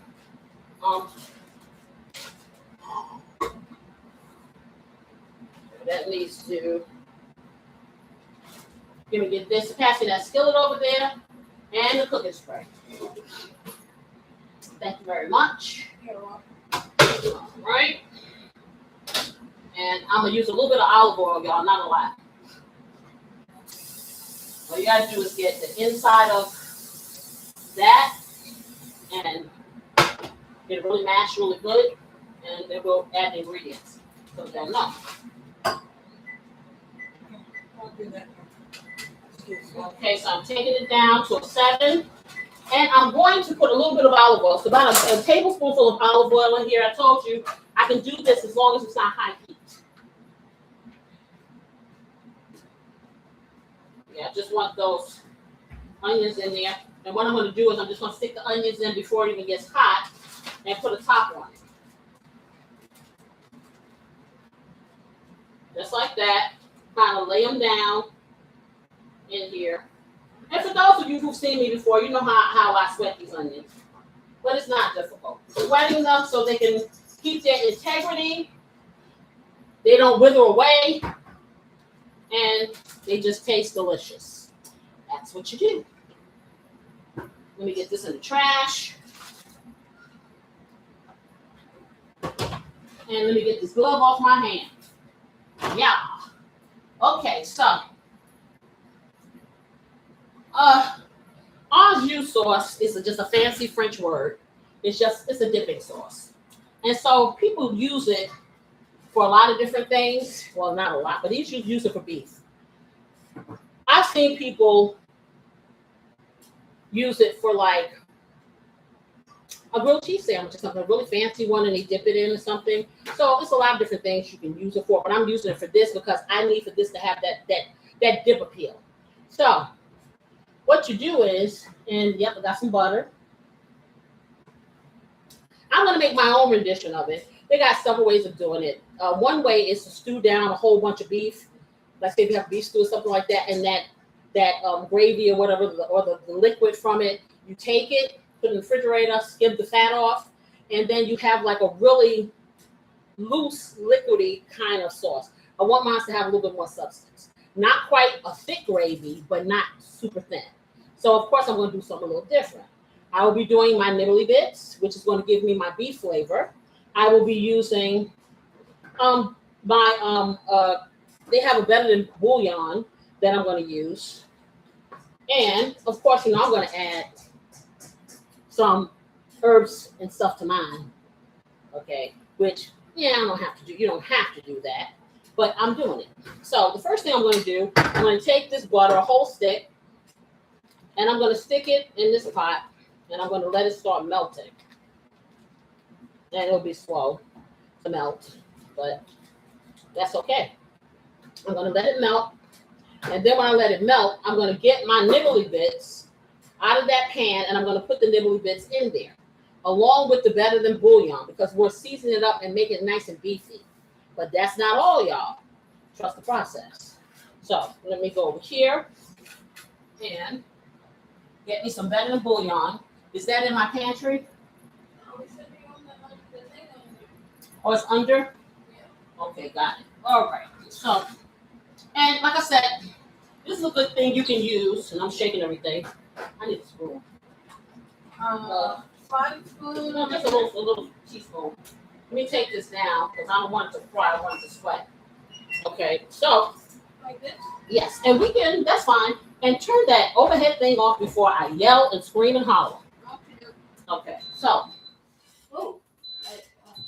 this better than bouillon stuff right here is pretty good. Okay, if you don't have that, you can get something called consomme, and it's in the soup aisle, and that's good too. I'm going to use a little bit of this if I can open it, because my hands are slippery. Let's see, get the top off of there.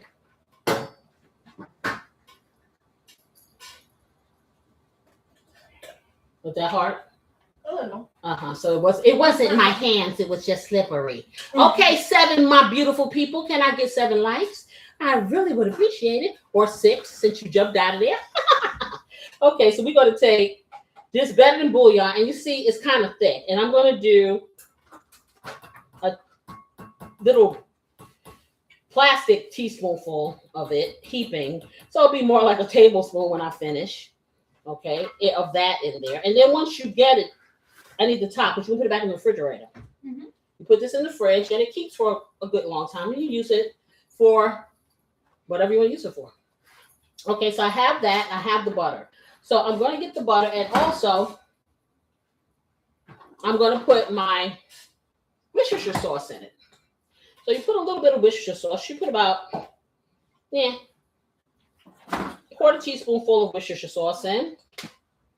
And you take, believe it or not, balsamic vinegar, but you don't do a whole lot. That just gives it a little tang. And you want to use the dark balsamic vinegar. So you do about a teaspoonful of balsamic vinegar. Of course, I'm putting Casey's blessing because I do it for everything. And it just, the world just tastes better with Casey's blessing. Yeah. Okay. I got that in there. And then I'm going to hit it with a little bit of black pepper. Just a little. And I'm going to hit it with this. A beefy onion Lipton soup mix. Now, why am I doing this? Because that's just going to enhance the flavor, and I just like the way it tastes. So you don't have to do this, but this is my thing. This is my little kick into it. And you can just use onion soup mix if you want. This is beefy onion, so it gives it more of a beefy flavor. So I'm going to put half a pack of that in there. I'm not putting the whole thing, just a half a pack. And we'll save the rest for another time. I'll get it in a baggie when I get up. Okay. You have the box of baggies? Well, not the freezer bags with the little baggies. Oh, I can get you one. I just wanted to put the onion soup mix in it, for later. Okay. Okay, so we have these ingredients here. So what I'm going to do now is just hit it with a couple of the herbs. So I'm going to use my basil and Italian herbs. I'm going to do a small pinch. And if you don't know what a pinch is by now, you will find out. A pinch is your index finger and your thumb. You can use a teeny tiny one, you use a medium one, or you can use a big one. I'm doing medium. Because usually this kind of sauce is clear and it doesn't have anything in it. I just can't leave it alone. Okay, so, and I'm going to do the same thing with the basil.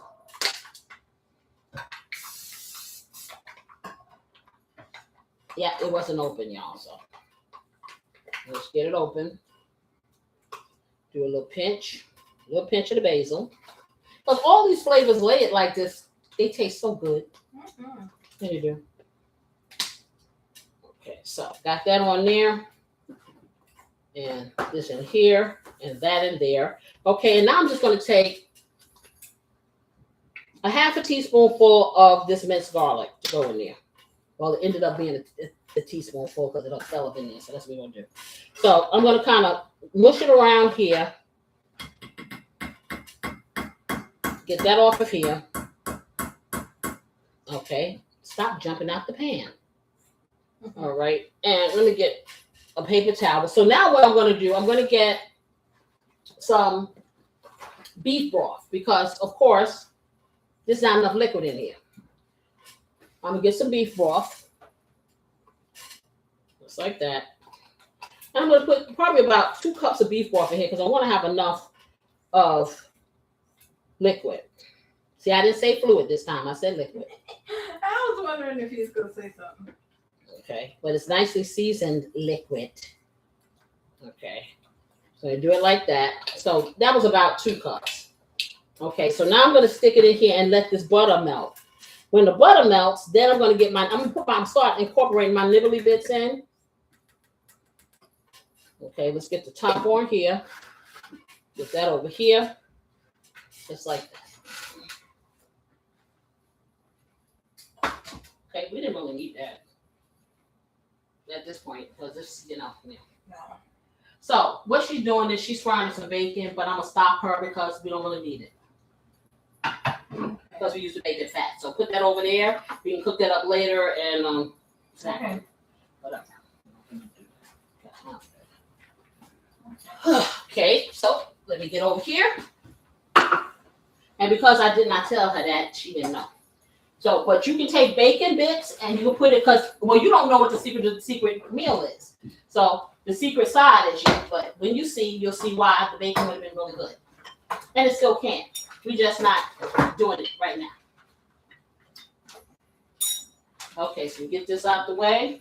Match them up. Yeah, that's good because we can have that in an omelet. Yeah. Okay, so put that in the trash. All right, so I want to wipe this off because it's driving me crazy. And then we can get into this last song and finish this up.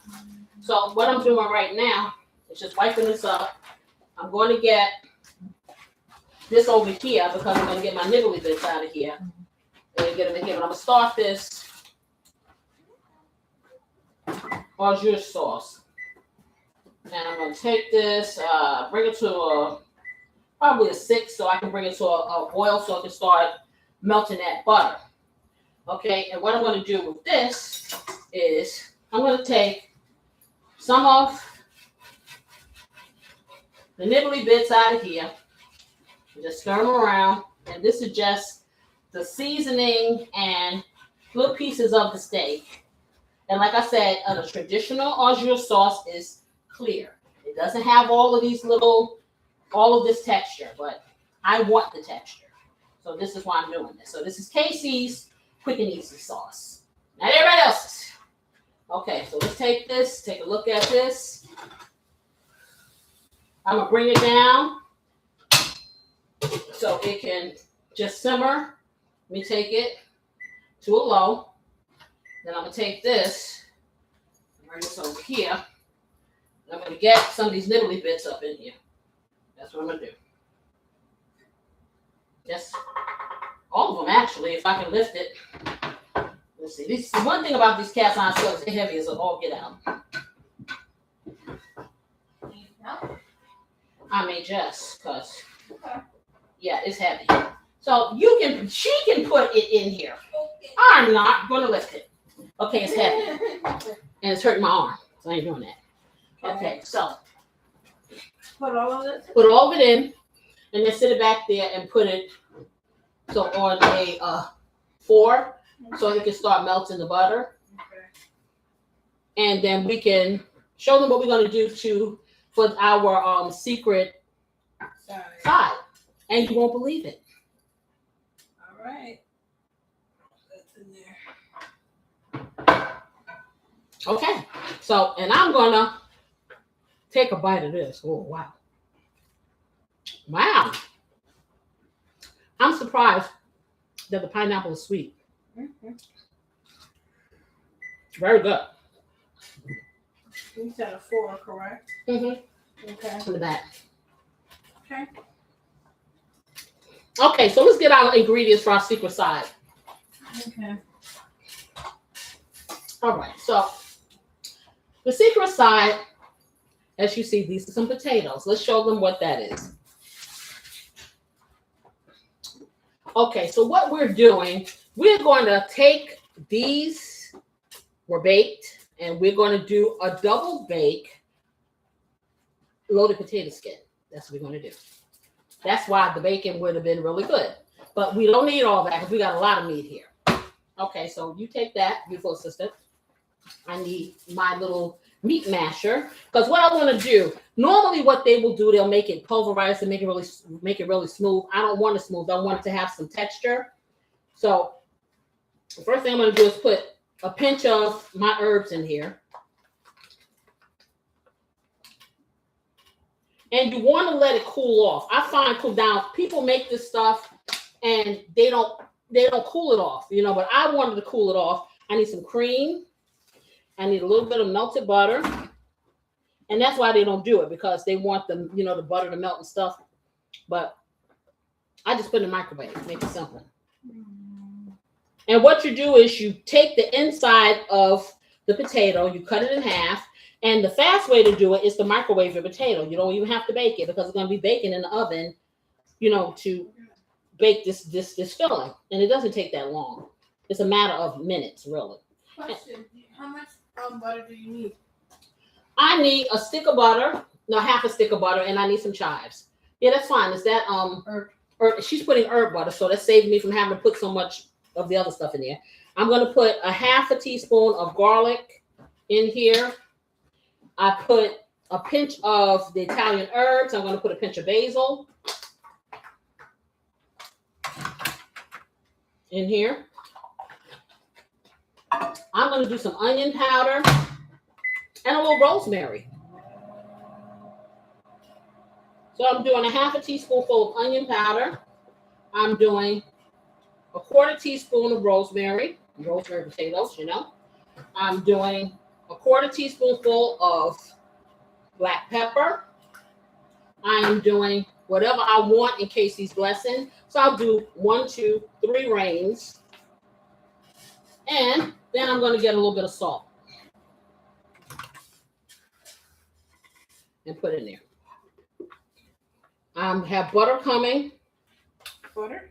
Butter's there, and this is herb butter. It just has the herbs and has the garlic in there. Hey there, Lolo, how are you? Pour. Okay, pour it in. She's pouring in the herb butter, and that is a half stick of butter. Yep. Okay, in here, and then we just need our cream. Right next to you. And some sour cream. I could get that for you now. And I'm trying to be not make y'all shake. Because I forgot that this is so close. Let me move it back. Okay. And like I said, I don't want it to be really smooth. Because if I did, I would just get my blender and blend it. I want it to have some texture. And the cheese, of course. I forgot the cheese. Okay, I'm gonna need a knife because I need to get this off of here because it's taking all my stuff. Regular knife? Well, just one of our disposable knives. And so I'm gonna take a little bit of sour cream, probably about a teaspoonful of sour cream in here, just like that. And I need some chives and cheese.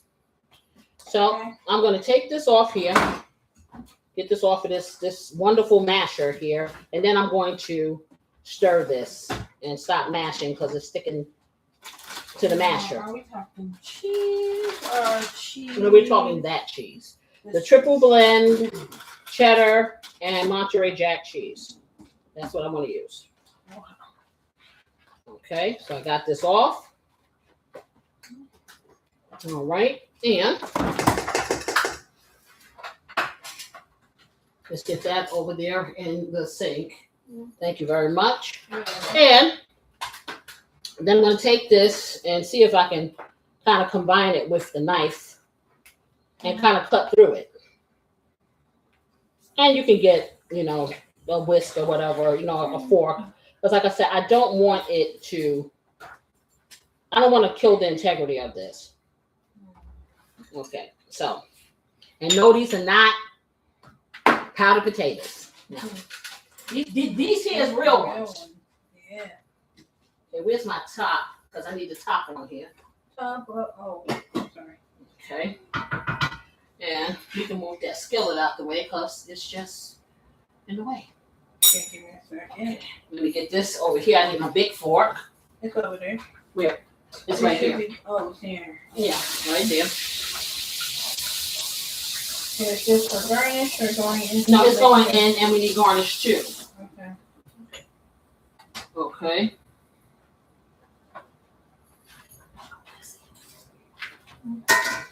Let's get that over here. And I have my little fork, my big fork, my big gigantor fork. How about that? Let me gather this. So finally, we're going to talk about anything for you.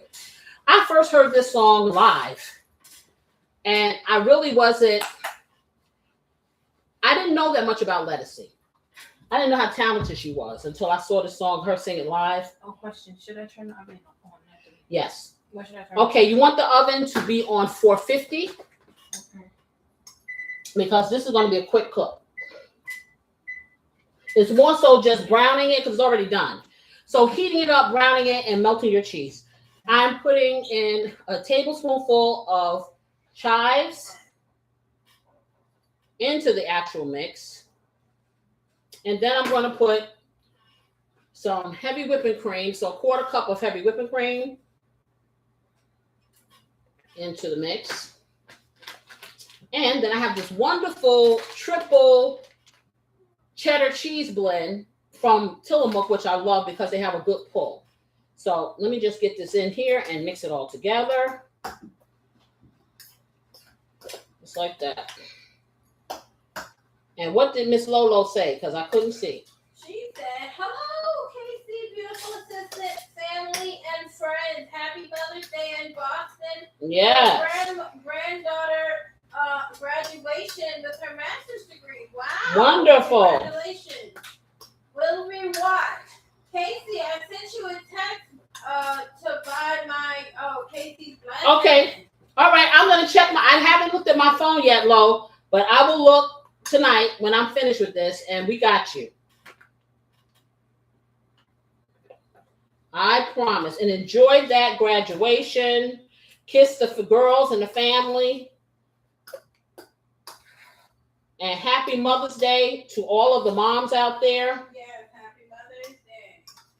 Y'all come on over to a Weekend Eats on Saturday, and that's where the real celebration of the moms are gonna happen. So don't worry, I haven't forgot you all. No, I haven't. So let me just get this. We're gonna show all the mamas how to Saturday reset. How about that? Okay, so I'm gonna take a quarter cup of this cheese, and you can use whatever kind of cheese you want. And I'm just putting it in here and mix it. This cheese is kind of big. So I'm gonna take this cheese and we're gonna mix it in. And that's about it. Like I said, it's not gonna be, you don't want it loose, it's going to be stiff. But that's what you want it to be, and put it into the potato. And I probably have a lot of potato here because it stretches when you start adding stuff. Okay, so more potato than I do shell, put it that way. Okay, so now what I do is I take this, and this is what it's supposed to look like. Very, very coarse, very coarse. Let me close this up. Let's go get the shells again. And the beautiful assistant will get them for me, and I'll bring them over here. And I'm going to stuff them. Yeah, I need the shells. So I can stuff them, and we can get them, in the oven. Yeah, sure. While you're at it, check those onions over there. See what they're looking like. Ooh, they look really good. Okay, what about the sauce? Is it bubbling? Yep. Okay, turn it down to low. Okay, and I'm going to need a spoon so I can spoon this up and put that inside. And so we're going to stuff as much as we can of this in here. That's why it's important that you don't break your shells, because then you got stuff kind of like leaning to doing gangster leans and stuff like that. Yeah, you don't want to have all that. Okay, so I'm going to take some of this and put it in here. Okay, and I'm just going to stuff it. That's all. And you want it stiff, because if you don't make it stiff, then of course it's spilling all out the sides. And you don't want that. So you just kind of put it in here. Or if you want to pipe it in, with a pastry bag or the tip of a freezer bag. You make it real cute, Mm-hmm. All about the visuals, right? Right, all about the visuals. Mm-hmm. Put that in there. And this is so good. I'm telling you, this is so good. I know everybody likes potato skins, but this is a step above. And like I said, I got all of this filling, and I will probably freeze it for another time because it really expanded when I put all the other stuff in it. So that's what it did. But not to worry. We will not waste anything. Okay, so we got that. I'm just going to get that all up in there.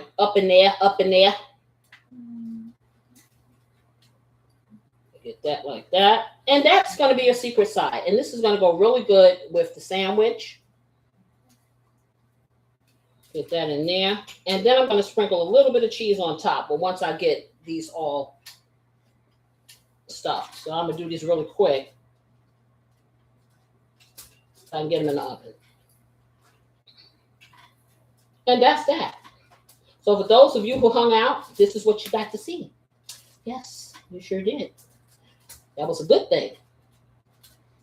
But back to Lettucey. Like I said, the first time I saw, well, not the first time, but this time when I saw her, it was intentional.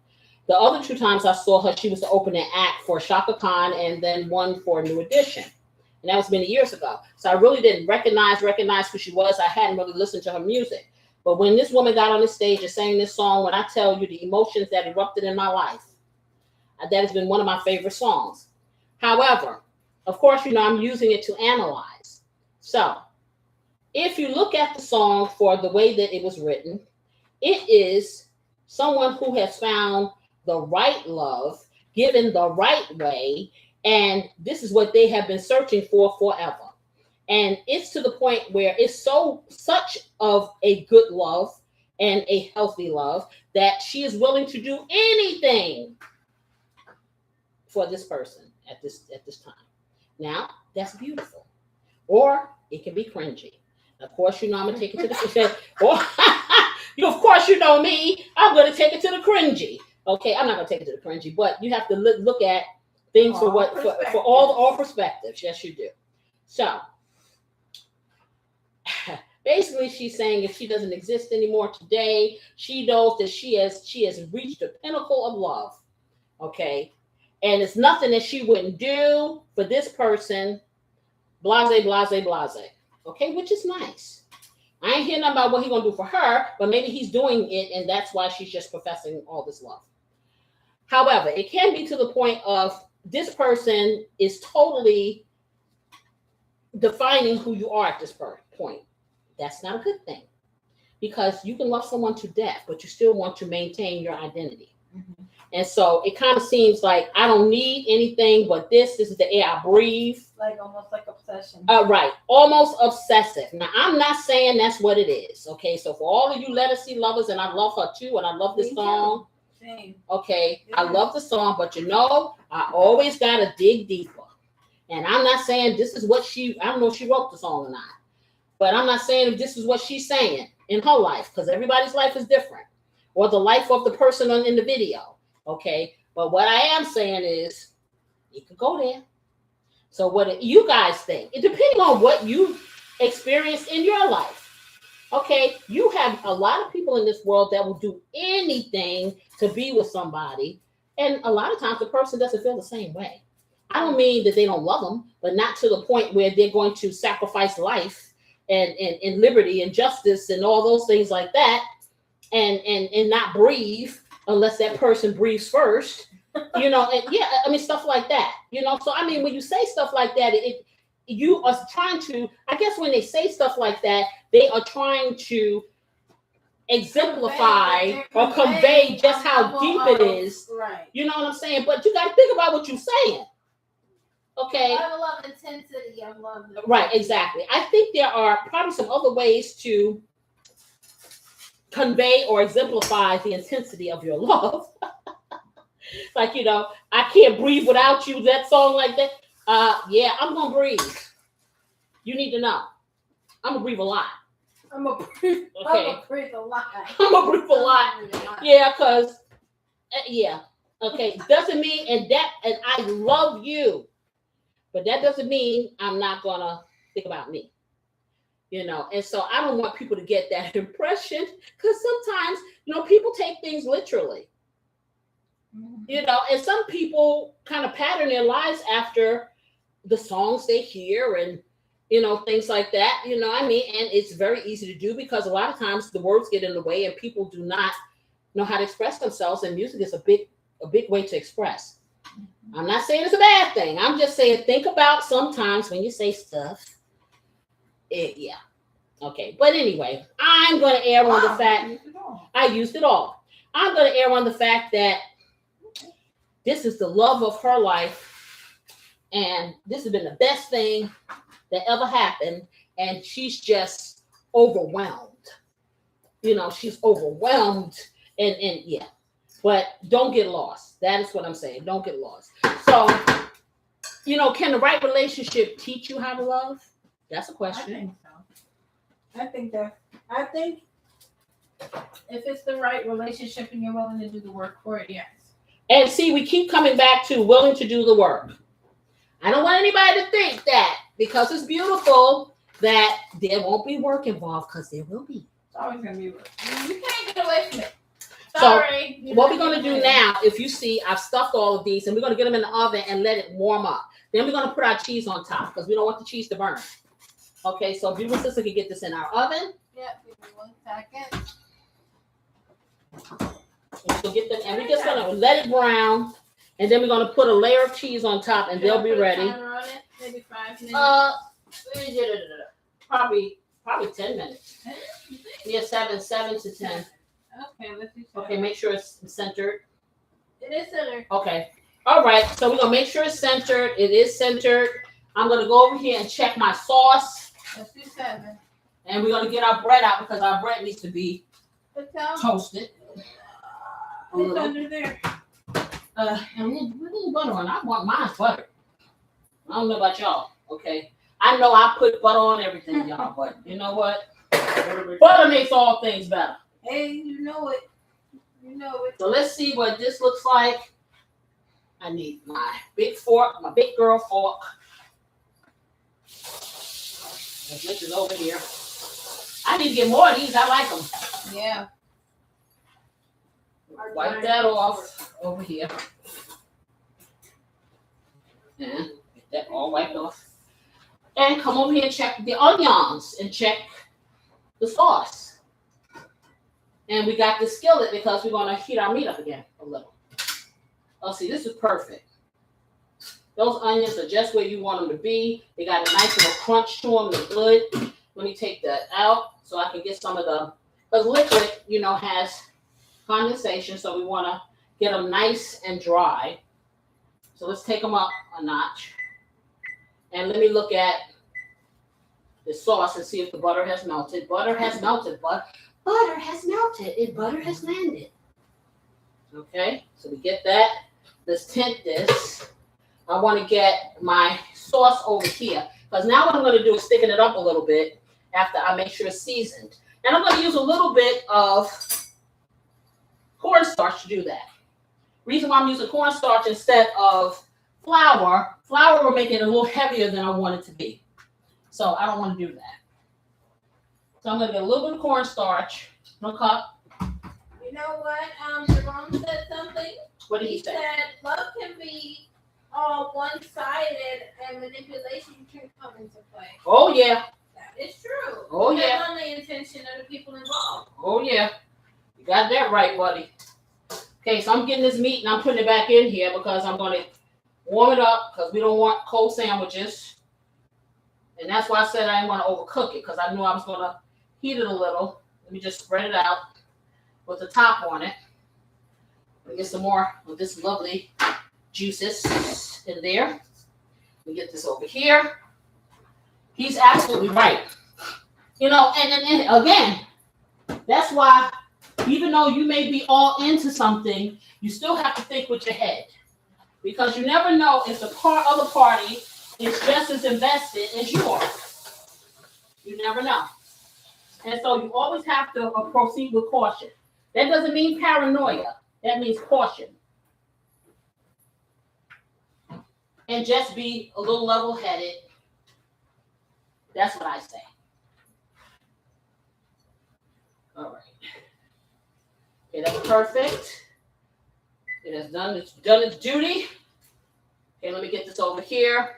Let me make up this cornstarch stuff so I can get it and thicken this.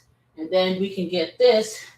If you could come, beautiful sister, in that bowl that we have, because it has a top, so we can put the angel sauce in it when I finish. Okay, so let me get this over here. One of these little hot things, so I can put it on. I thought that was the bowl that was in here. That was the one that was on top. Okay, so put this over here. Let me get this. Give me a plastic fork. I'll be your best friend. Okay. And I'm going to put that together. And you can use water. You can use room temperature water.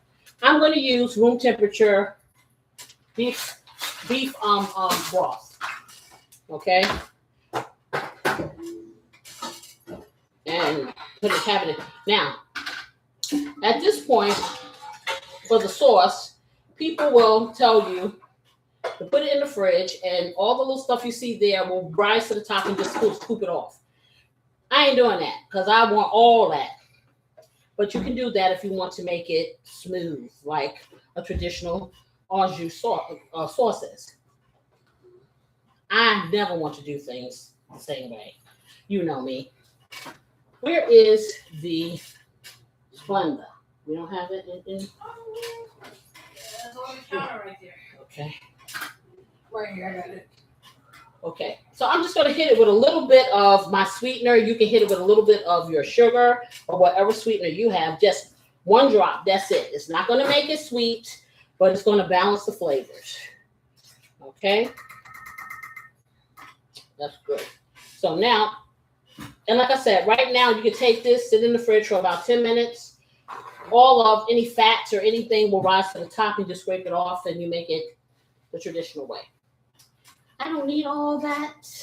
No, I don't. And I'm going to get my cornstarch here. Let's see. Hope the cornstarch is not as messy as the flour. You know how I am. I make beautiful sister come over here and do it, cause I don't like doing all that. Okay, get yourself down and get your life. Get down there. See, look at that. It just wants to get me. Okay, it just wants to. Look at this. Look, do you see? Do y'all see? Okay. All over the place. And I tried to get the air out the bag before it happened. Okay, so I'm gonna do a tablespoonful of this nice stuff that messed up my hand and my arm and my sleeve. All the things look at it. It's come over here, beautiful sister. Get this. Yeah, it is snowing over here with this stuff. It is everywhere. Oh my God! I tried to close it and the air came out the pack. You said Christmas is early. Christmas is here. Here, take this far away from me. Also, you're good grief. Yeah, exactly. Okay. So yeah, I got to clean this up. Okay. I think this is Okay. So yeah. I did some things over here. Yes, I did. Ooh, no. Okay, so where you want me to put You probably want to put that in a bag and put it back in there. But I don't want to touch it anymore because it has made me what you needed unhappy. So now I'm taking this beef broth and I'm going to pour it in, and I'm doing a 1/4 cup first, and then I'm going to stir it. I don't want it to be too thick because, like I said, I'm just thickening this. So you don't want your cornstarch to be a paste. Okay. That's pretty. Look. Yeah, beautiful. Okay, now we want to put the cheese on top. Okay. So you take some cheese and you put it on top. I need the oven. We get this right here. All right, take that out, and you probably want to put some of those heat pads on it so you can take it out and put the cheese on it like that. And maybe put a little bit of paprika on there for browning. Okay. And I think I'm probably gonna have to need some more this cornstarch because, of course, this is watery. Because I wanted to have a little bit of thickness, but not a lot. But I'll let her get this out first. Pretty. Yeah, that looks really good. That looks really good. Wow, 7 minutes went by fast. Yeah, 7 minutes did go by fast. So we know 7 minutes, guys. Okay, let me get this and get dirty again, y'all. All right, let me put the cheese up here. I'm going to open it all the way. I need more. And she's singing a song, y'all. Hey, So anyway, like I said, with the Let Us See song, at the end of the day, I'm going to err on the side of it's just the deepest love, deeper than the ocean, wider than the sea. It ain't never gonna be anything better than what we be. Okay, that's I'm gonna err on that. However, just keep in your mind, don't lose yourself in any relationship. Okay, because you were always a me before you were a we. Okay, for real. Okay, and now this is really thick, so I mean even more mess. So we're gonna pour some more. I did a 1/4 cup. I'm gonna pour just a little more in here because I don't want it too thick because I don't want thick gravy. Okay, but I couldn't stir it. All right. And I want it to be smooth enough so when I get it in here, I say you get either one or the other. You get the thick, or you get the thin. Okay, we're going to try it like this and see what happens. No in between. And this is really watery. Like I said, I don't do slurries with this stuff, but I figured I'd give it a shot because I want it to be a little thinner. So we're going to pour a little bit in here, and then I'm going to see if it'll thicken it up like I want it. Okay, so we got a little bit in here. Let me take it back to the stove. Okay. There we go. I'm putting this. Once she gets her stuff back in there, then put it that way. I'm about to use paprika. Yeah, put it on. Now you don't want to burn that cheese, so you don't want too much cheese on the outside. So I'm just stirring this cornstarch up into my sauce here, and I'm going to put it back on the stove back here and see if it'll do a thickening agent. Matter of fact, let me sit my onions in the back. So does cornstarch have a flavor? Yeah. No, I've never tasted it raw, so I can't tell. I'm not going to sit there and tell you that fib.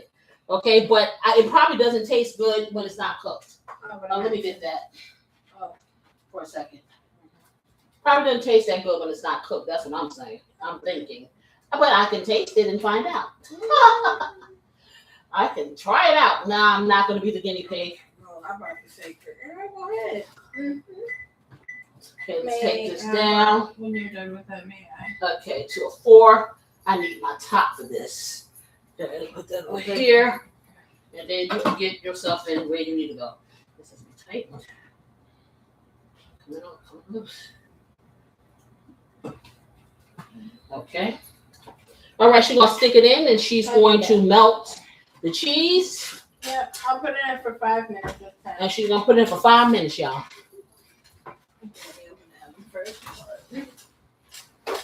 And remember, we're on 450. Yeah. 5 minutes to give it a nice crisp. And we just are trying to melt the cheese at this point. Just a little melt. Yeah. So 5 minutes in. Okay. Go. All right. And while I do that, I'm going to turn my skillet on so I can heat the meat. And we're going to get the bread on a sheet so we can do that. And then we can put it all together because it's going to be really good. Yeah.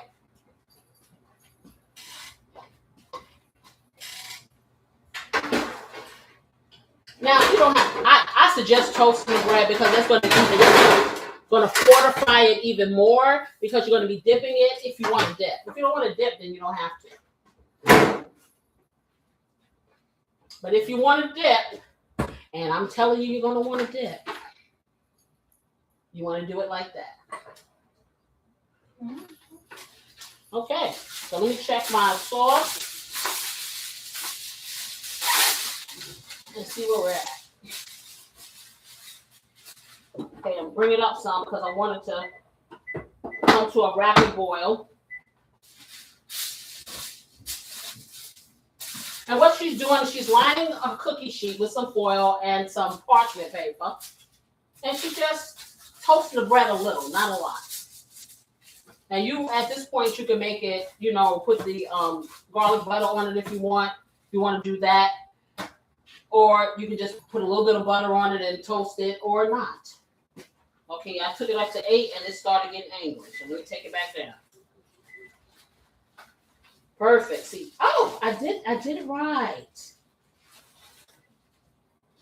Okay, look at that. Bread is so nice. Perfect. I love the texture. Right. And that's why I chose the sourdough. Show them what I'm saying with the sourdough texture. Yes, it's okay. If I could get close enough to show. And that's going to stand up to the test of time. So I can get up close and show you guys this texture. It's very squishy, very spongy. Bounces back from there. It's very resilient. But it won't cave underneath the sauce. No, I don't think it will. Okay. Okay. Are we doing whole sandwiches or halves? We could finish with pieces of bread. We can do 2. Yeah, because they have not been eating all the food and they're complaining, so we can do 2 and just cut it in half. Okay.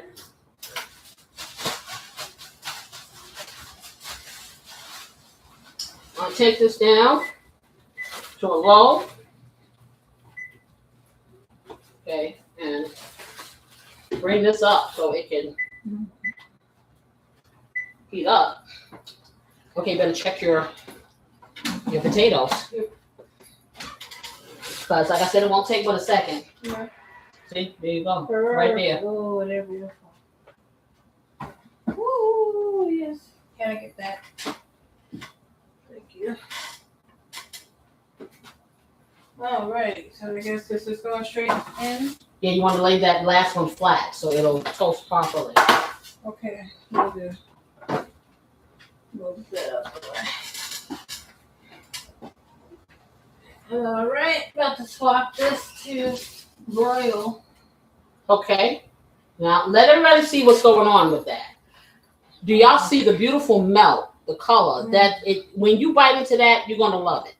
Okay, you can get that over on the side on the heat pads.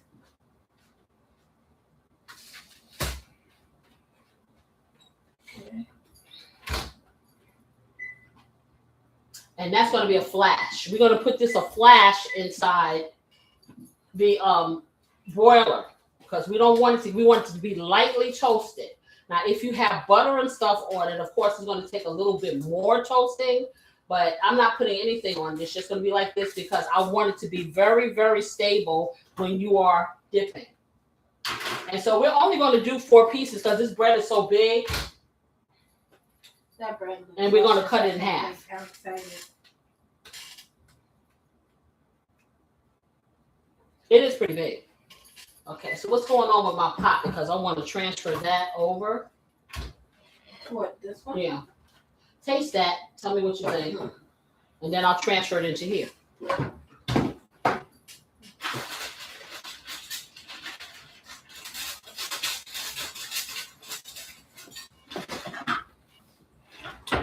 Okay, so at the end of the day, with all 3 songs that we've looked at, the question still remains, do we feel that love is learned?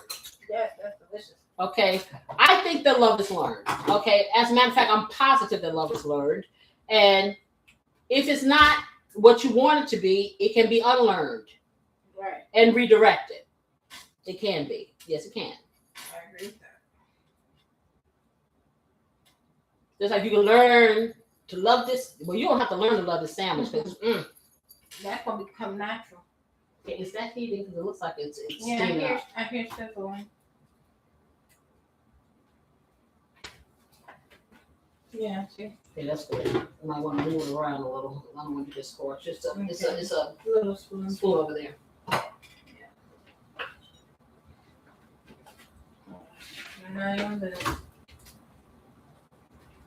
Just playing peekaboo with I know, but the moment that you don't peekaboo, what's going to happen is be burned. burned. Burned. Okay. That sounds delicious. Now you can take that and put it on the low. So just to keep it warm. Yeah. There you go. Checking. Wow, this bread. And that's good. Now I would rotate it. I would rotate it around, and then I would flip it on the other side because I don't want it over. It's toasty now. Oh yeah, it's perfect. Okay. Actually, this is right before it turns brown. Exactly. So that's the inside. So the outside we can get a little brown on it. Yeah, that's perfect. But the edges of it is really good for dipping, guys. Like that nice soft inner part, like nice chewy inner part, but it has that crusty outer part. Exactly, and that's what I was going for. Let me check my the sauce. Yeah, because I And want the sauce is and delicious. pour this in there. So let's take that. I'm going to pour it. Perfect consistency, everything. Ooh, I need that. Okay. Thank you. I gotta check that. I'm taking some of the bottom stuff out of here, the garlic and stuff that I want, some of the texture. That looks really good. Okay. And kind of stir it, and we'll get them in little individual dipping bowls. You know, I always wondered, what's the difference between scorching versus caramelizing? Scorching is burnt. That's the difference. Caramelizing is not.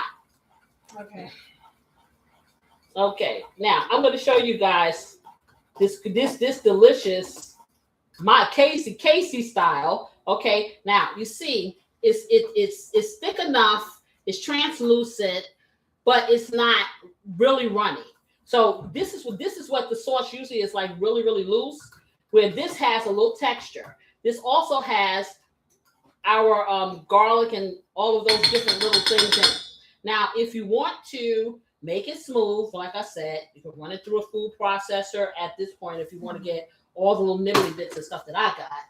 That's beautiful. Okay. All right. Or you can skim it like they say, but I ain't doing all that because I like the integrity. Okay, so we got this beautiful bread over here. I'm going to start assembling these sandwiches. And get the company plated up. Okay, but we need some plates. Yep. Plates now. Okay. So, yeah. That's good. Yeah. So I'm just trying to do it over here because you know what? I need to get space. Okay. Yeah. The bread itself just smells good. Mm-hmm. I like the smell of that bread. I really do. I like the smell of that bread. I'm not a big, sourdough or bread eater really, but I do like the smell of that bread. Just a second, I clean this off. And I'm gonna need space to put the meat and stuff there too. Okay, I need to wipe this off. Yeah. Good. Just like that. Bring this over here. And actually, we can start moving some of this stuff off here so I have some space. Okay, I can. Okay, and that way I can bring my skillet over here. Toss this out. Okay, if you can give me that, and then you can give me that skillet. And put the skillet right here. Have my sauce over here. With that, put the skillet right there. That way I can scoop it up. All right, thank you very much. You're welcome. Okay. Let me get a spoon. I'm trying to get all the utensils here, y'all, so I can get it all together. All right, we have this.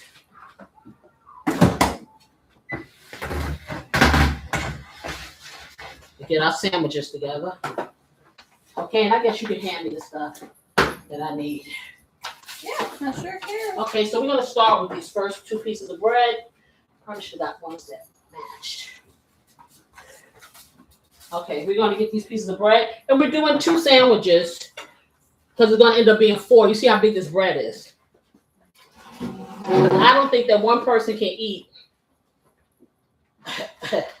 one of these sandwiches by themselves. If they can't, no, you can't. No, you can't. You be the main one. We got 3 bites in. I'm gonna wrap it up till later. Exactly. It's always 1 o'clock. Yeah. 1 o'clock never comes, y'all. So I want you to see how big this bread is. You see how big that bread is? Yeah. So let me get one on this plate. Turn that over. Get the other one. Turn that over. And then do the same thing. Let me move this out the way. Okay. And then we can start assembling this puppy. So the first thing we're going to do.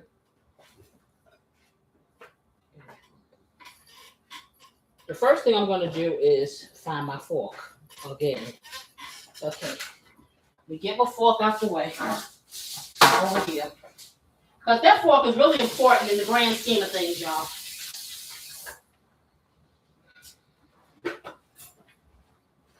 Okay, so let me get this over here. Onions.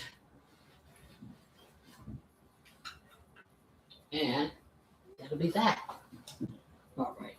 Corey, I need you to give me a knife because then I'm going to have to cut this. So first thing I'm going to do, guys, I'm going to take this beautiful steak. Something that's sharp so I can cut through your sandwich. Okay, so I'm going to take the steak and I'm just going to, let me be too small. Let's see. I'm going to just line it up. Now, you can put it on here any way you want to. You don't have to go through all of the beautification that I'm doing. However, you might want to do that because this steak is worthy. Okay, so we're going to put it all on here. Just like that. And like I said, I got so much steak here. It's just unreal. Okay, put it on there. And I'm just laying it. And put it there like that. Get that little piece of.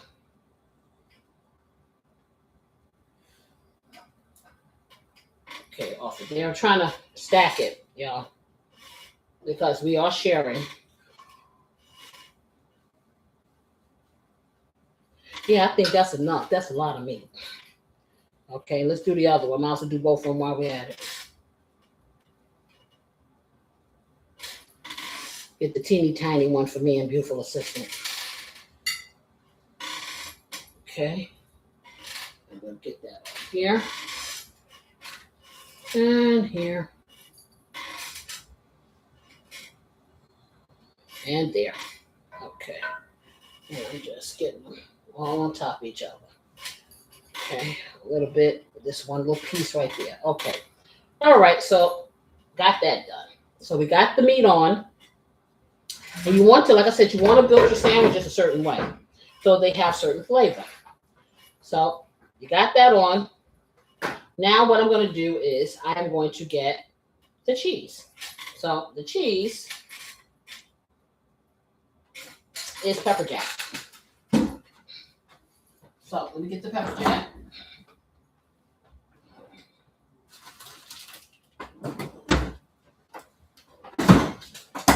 And again, I'm going to need the long arms of the law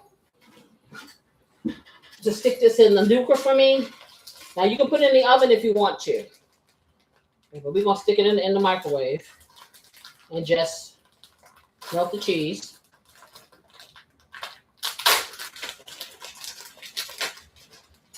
Okay. And I'm going to take it. This cheese is pretty thick. Yeah, I like this cheese, but it's very, very thick. Very thick. So you might want to even get some deli cheese, you know, because it's not as thick.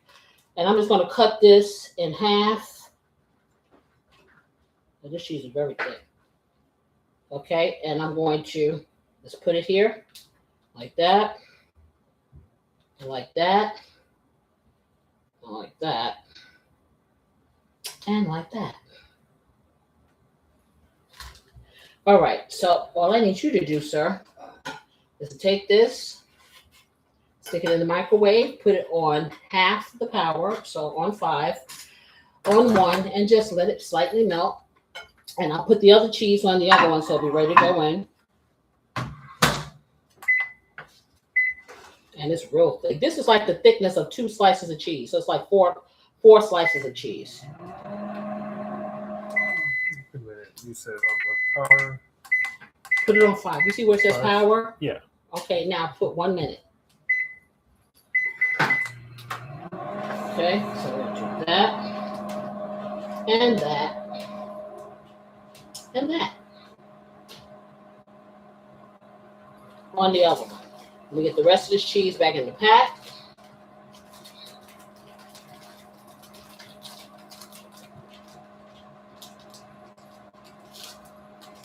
Okay. Yeah, I have to look at this because this stuff that cheese is so thick. I'm looking at it and it's like, I will not be moved. I will not melt. Okay. I'm just watching the cheese, y'all. Just watch the cheese melt. Let's watch the cheese melt. There's one on the top. So you might want to rotate that one. That one on the side doesn't want to lay flat. It doesn't want to melt. See that one on one side? We'll turn it around the other way.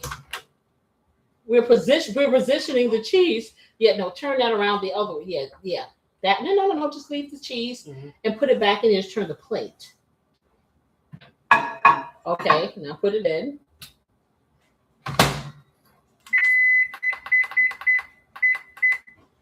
In for a minute. Yeah.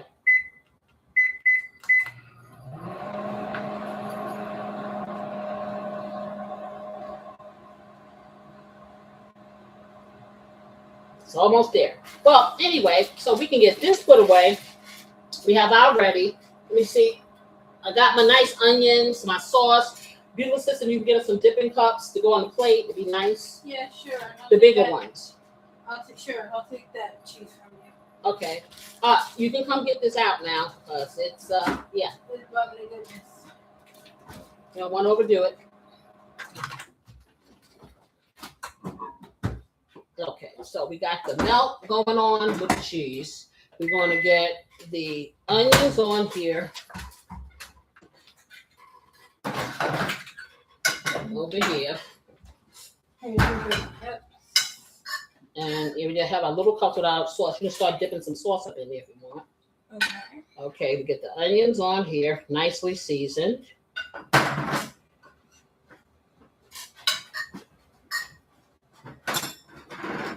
And you can use whatever kind of cheese you want. I'm just partial to the pepper jack. Mm. You can use cheddar cheese, you can use Swiss cheese, you can use whatever cheese you like. But if you see, that's what it looks like before you put the top on and you cut it. Okay? Yes. So what do you think? Would you eat that? Yeah. Would you eat that? I'd eat it. Okay. We're We're going to put the top on here. Eat it. Just like that. That right there is a huge sandwich. That is humongous. Okay? But we ain't done yet. Put yours in there. In the microwave? Yeah, so it can melt. Okay, well. And I'm going to cut this so they can start. And here's Okay, thank you. here's the sauce. I need one for Corey and one for Grillmaster. Okay.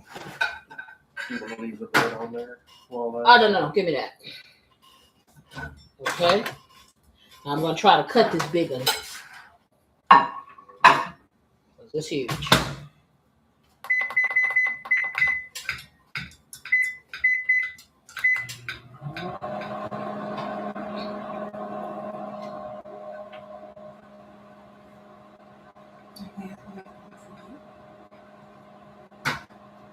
And this is about to be cutting fours.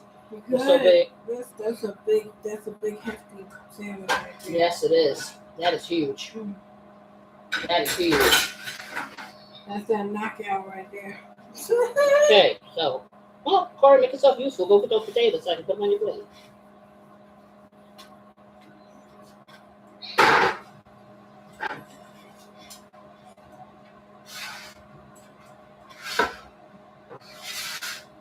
Okay.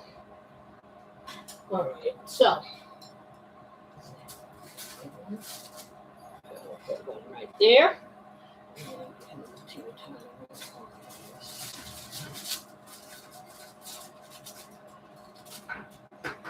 Okay, that one right there. And we just need some utensils, and then your stuff is ready. I will give you a little bit of there it goes. a little bit of that. I think it needs to be a little bit more. A little bit more. Yeah.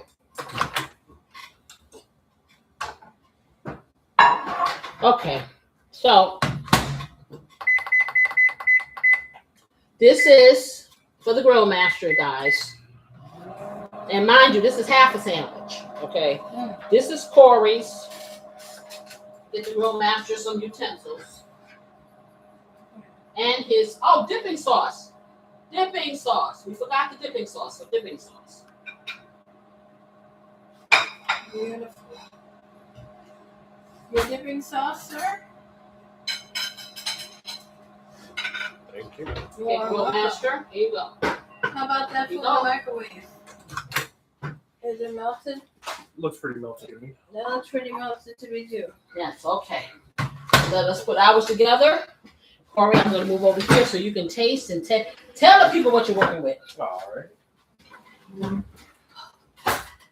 Let me get my special fork for my potatoes. Okay, so. I'm gonna get you a knife and a fork.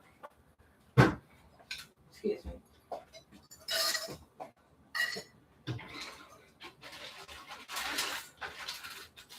I'm gonna try the potato first.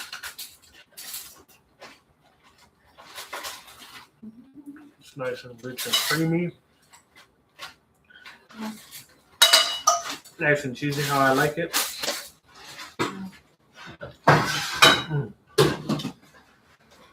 That's a good potato. Now we're gonna go in for that sandwich.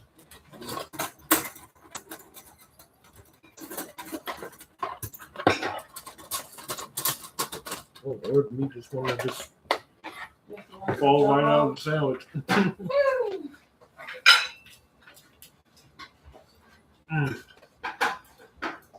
There you go. I like the flavor of that meat.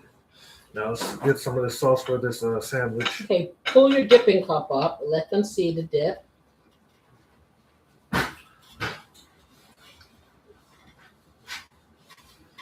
Not trying to make too much of a mess here. Mess is good. That's what we want. Mm. Woo! That's a money shot right there. Okay, did we see? I missed it. This is really good. Oh my goodness. What do you think about that sauce? The sauce is nice. Like with the oh my goodness. Gives it a nice flavor to the sandwich and everything, the meat.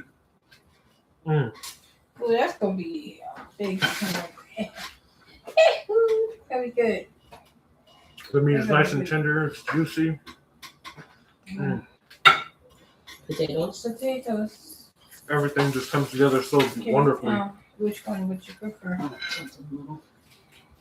I can actually do half. I'm gonna tell you guys to make this. Yeah, half and half. I always tell you guys to That make sandwich is this. huge.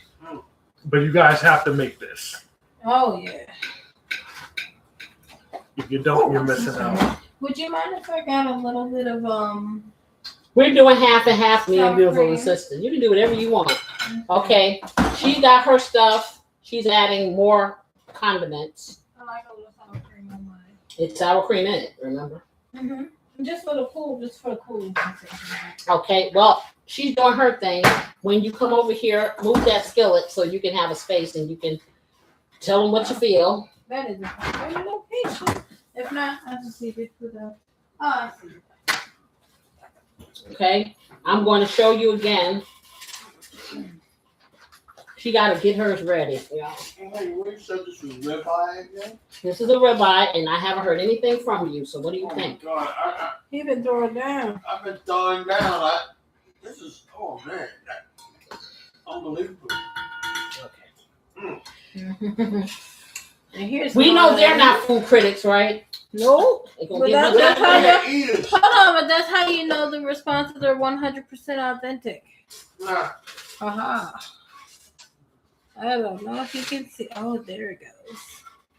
Hey, I see I got a little dollop of daisy. Okay. And then move that skillet. I will.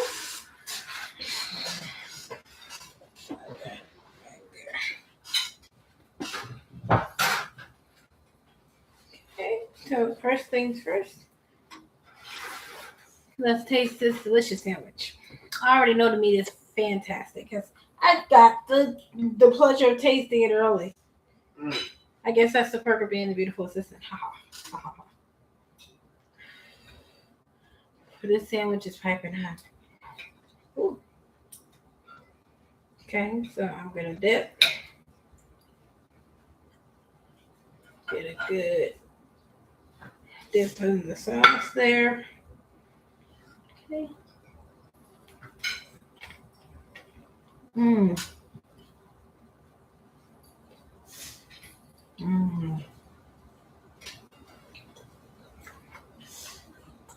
That's nice. It is nice. This It almost makes you feel like you're eating a gravy, but lighter. It has the flavor and like almost like the idea of a gravy, like flavor wise. It's very mild. It's not too powerful. It doesn't overpower the meat. You still get that smokiness from the liquid smoke that did shine through all the cooking and everything. The meat texture is perfect. It's not chewy or anything. It's tender. It just falls right apart. I'm sorry, my hand. Hand's messy, and I didn't even finish to eat that part. But yeah, all the flavors just complement each other perfectly.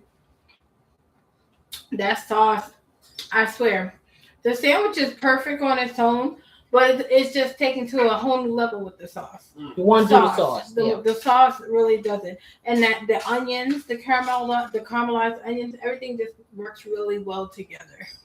And it's just delicious. Now let me taste this potato. I don't really need a fork for that. Woo! That's good. That's everything you would want from a baked potato and a potato. It's like a potato wedge / skin / baked potato. It's good. It's yummy, cheesy goodness, gooey deliciousness. It's awesome. Awesome. I mean, that's all she made the word awesome. Awesome. Okay, so I'm gonna get this all up close up in here, like I do. Okay, so this is what I'm gonna do to protect my computer. Okay, so y'all can get the full effect. Every time you feed your computer. No, I ain't feeding it today. Today, this is what we're gonna do. I'm gonna put this here. That way, when it drips, because it will drip, right there. Okay, so I want you to get the full effect. I'm gonna move the table. Remember, we learned to move the table out the way. Okay, I'm gonna move the table out the way so I can get all up in your face. All up in the face. Okay, I'm gonna take my dipping sauce. First, I'm gonna let you see the lusciousness of this sandwich. Do you see what I see? Ooh. Now, take this and you take this lovely sauce and you dip the sauce all up in there. You see that? Now, you see that drip? Let's do it again. One more time, y'all. Y'all see that? Okay, see the drip? Now, I'm going to take this and I'm going to put it in my mouth. Look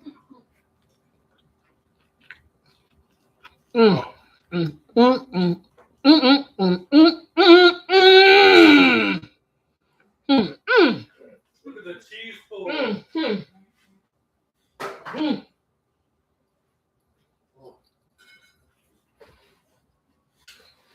Well,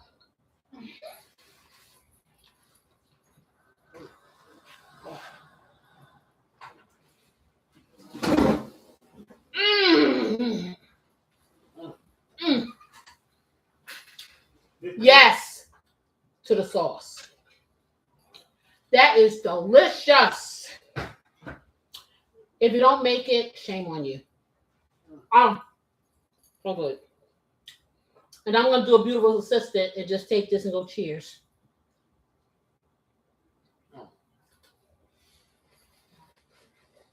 Well,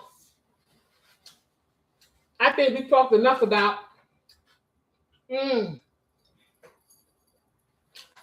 whether or not love is learned. I think it is. And I think that we should start teaching as much of it. Be open and honest with our children, with our loved ones, with the person that your partner, with yourself.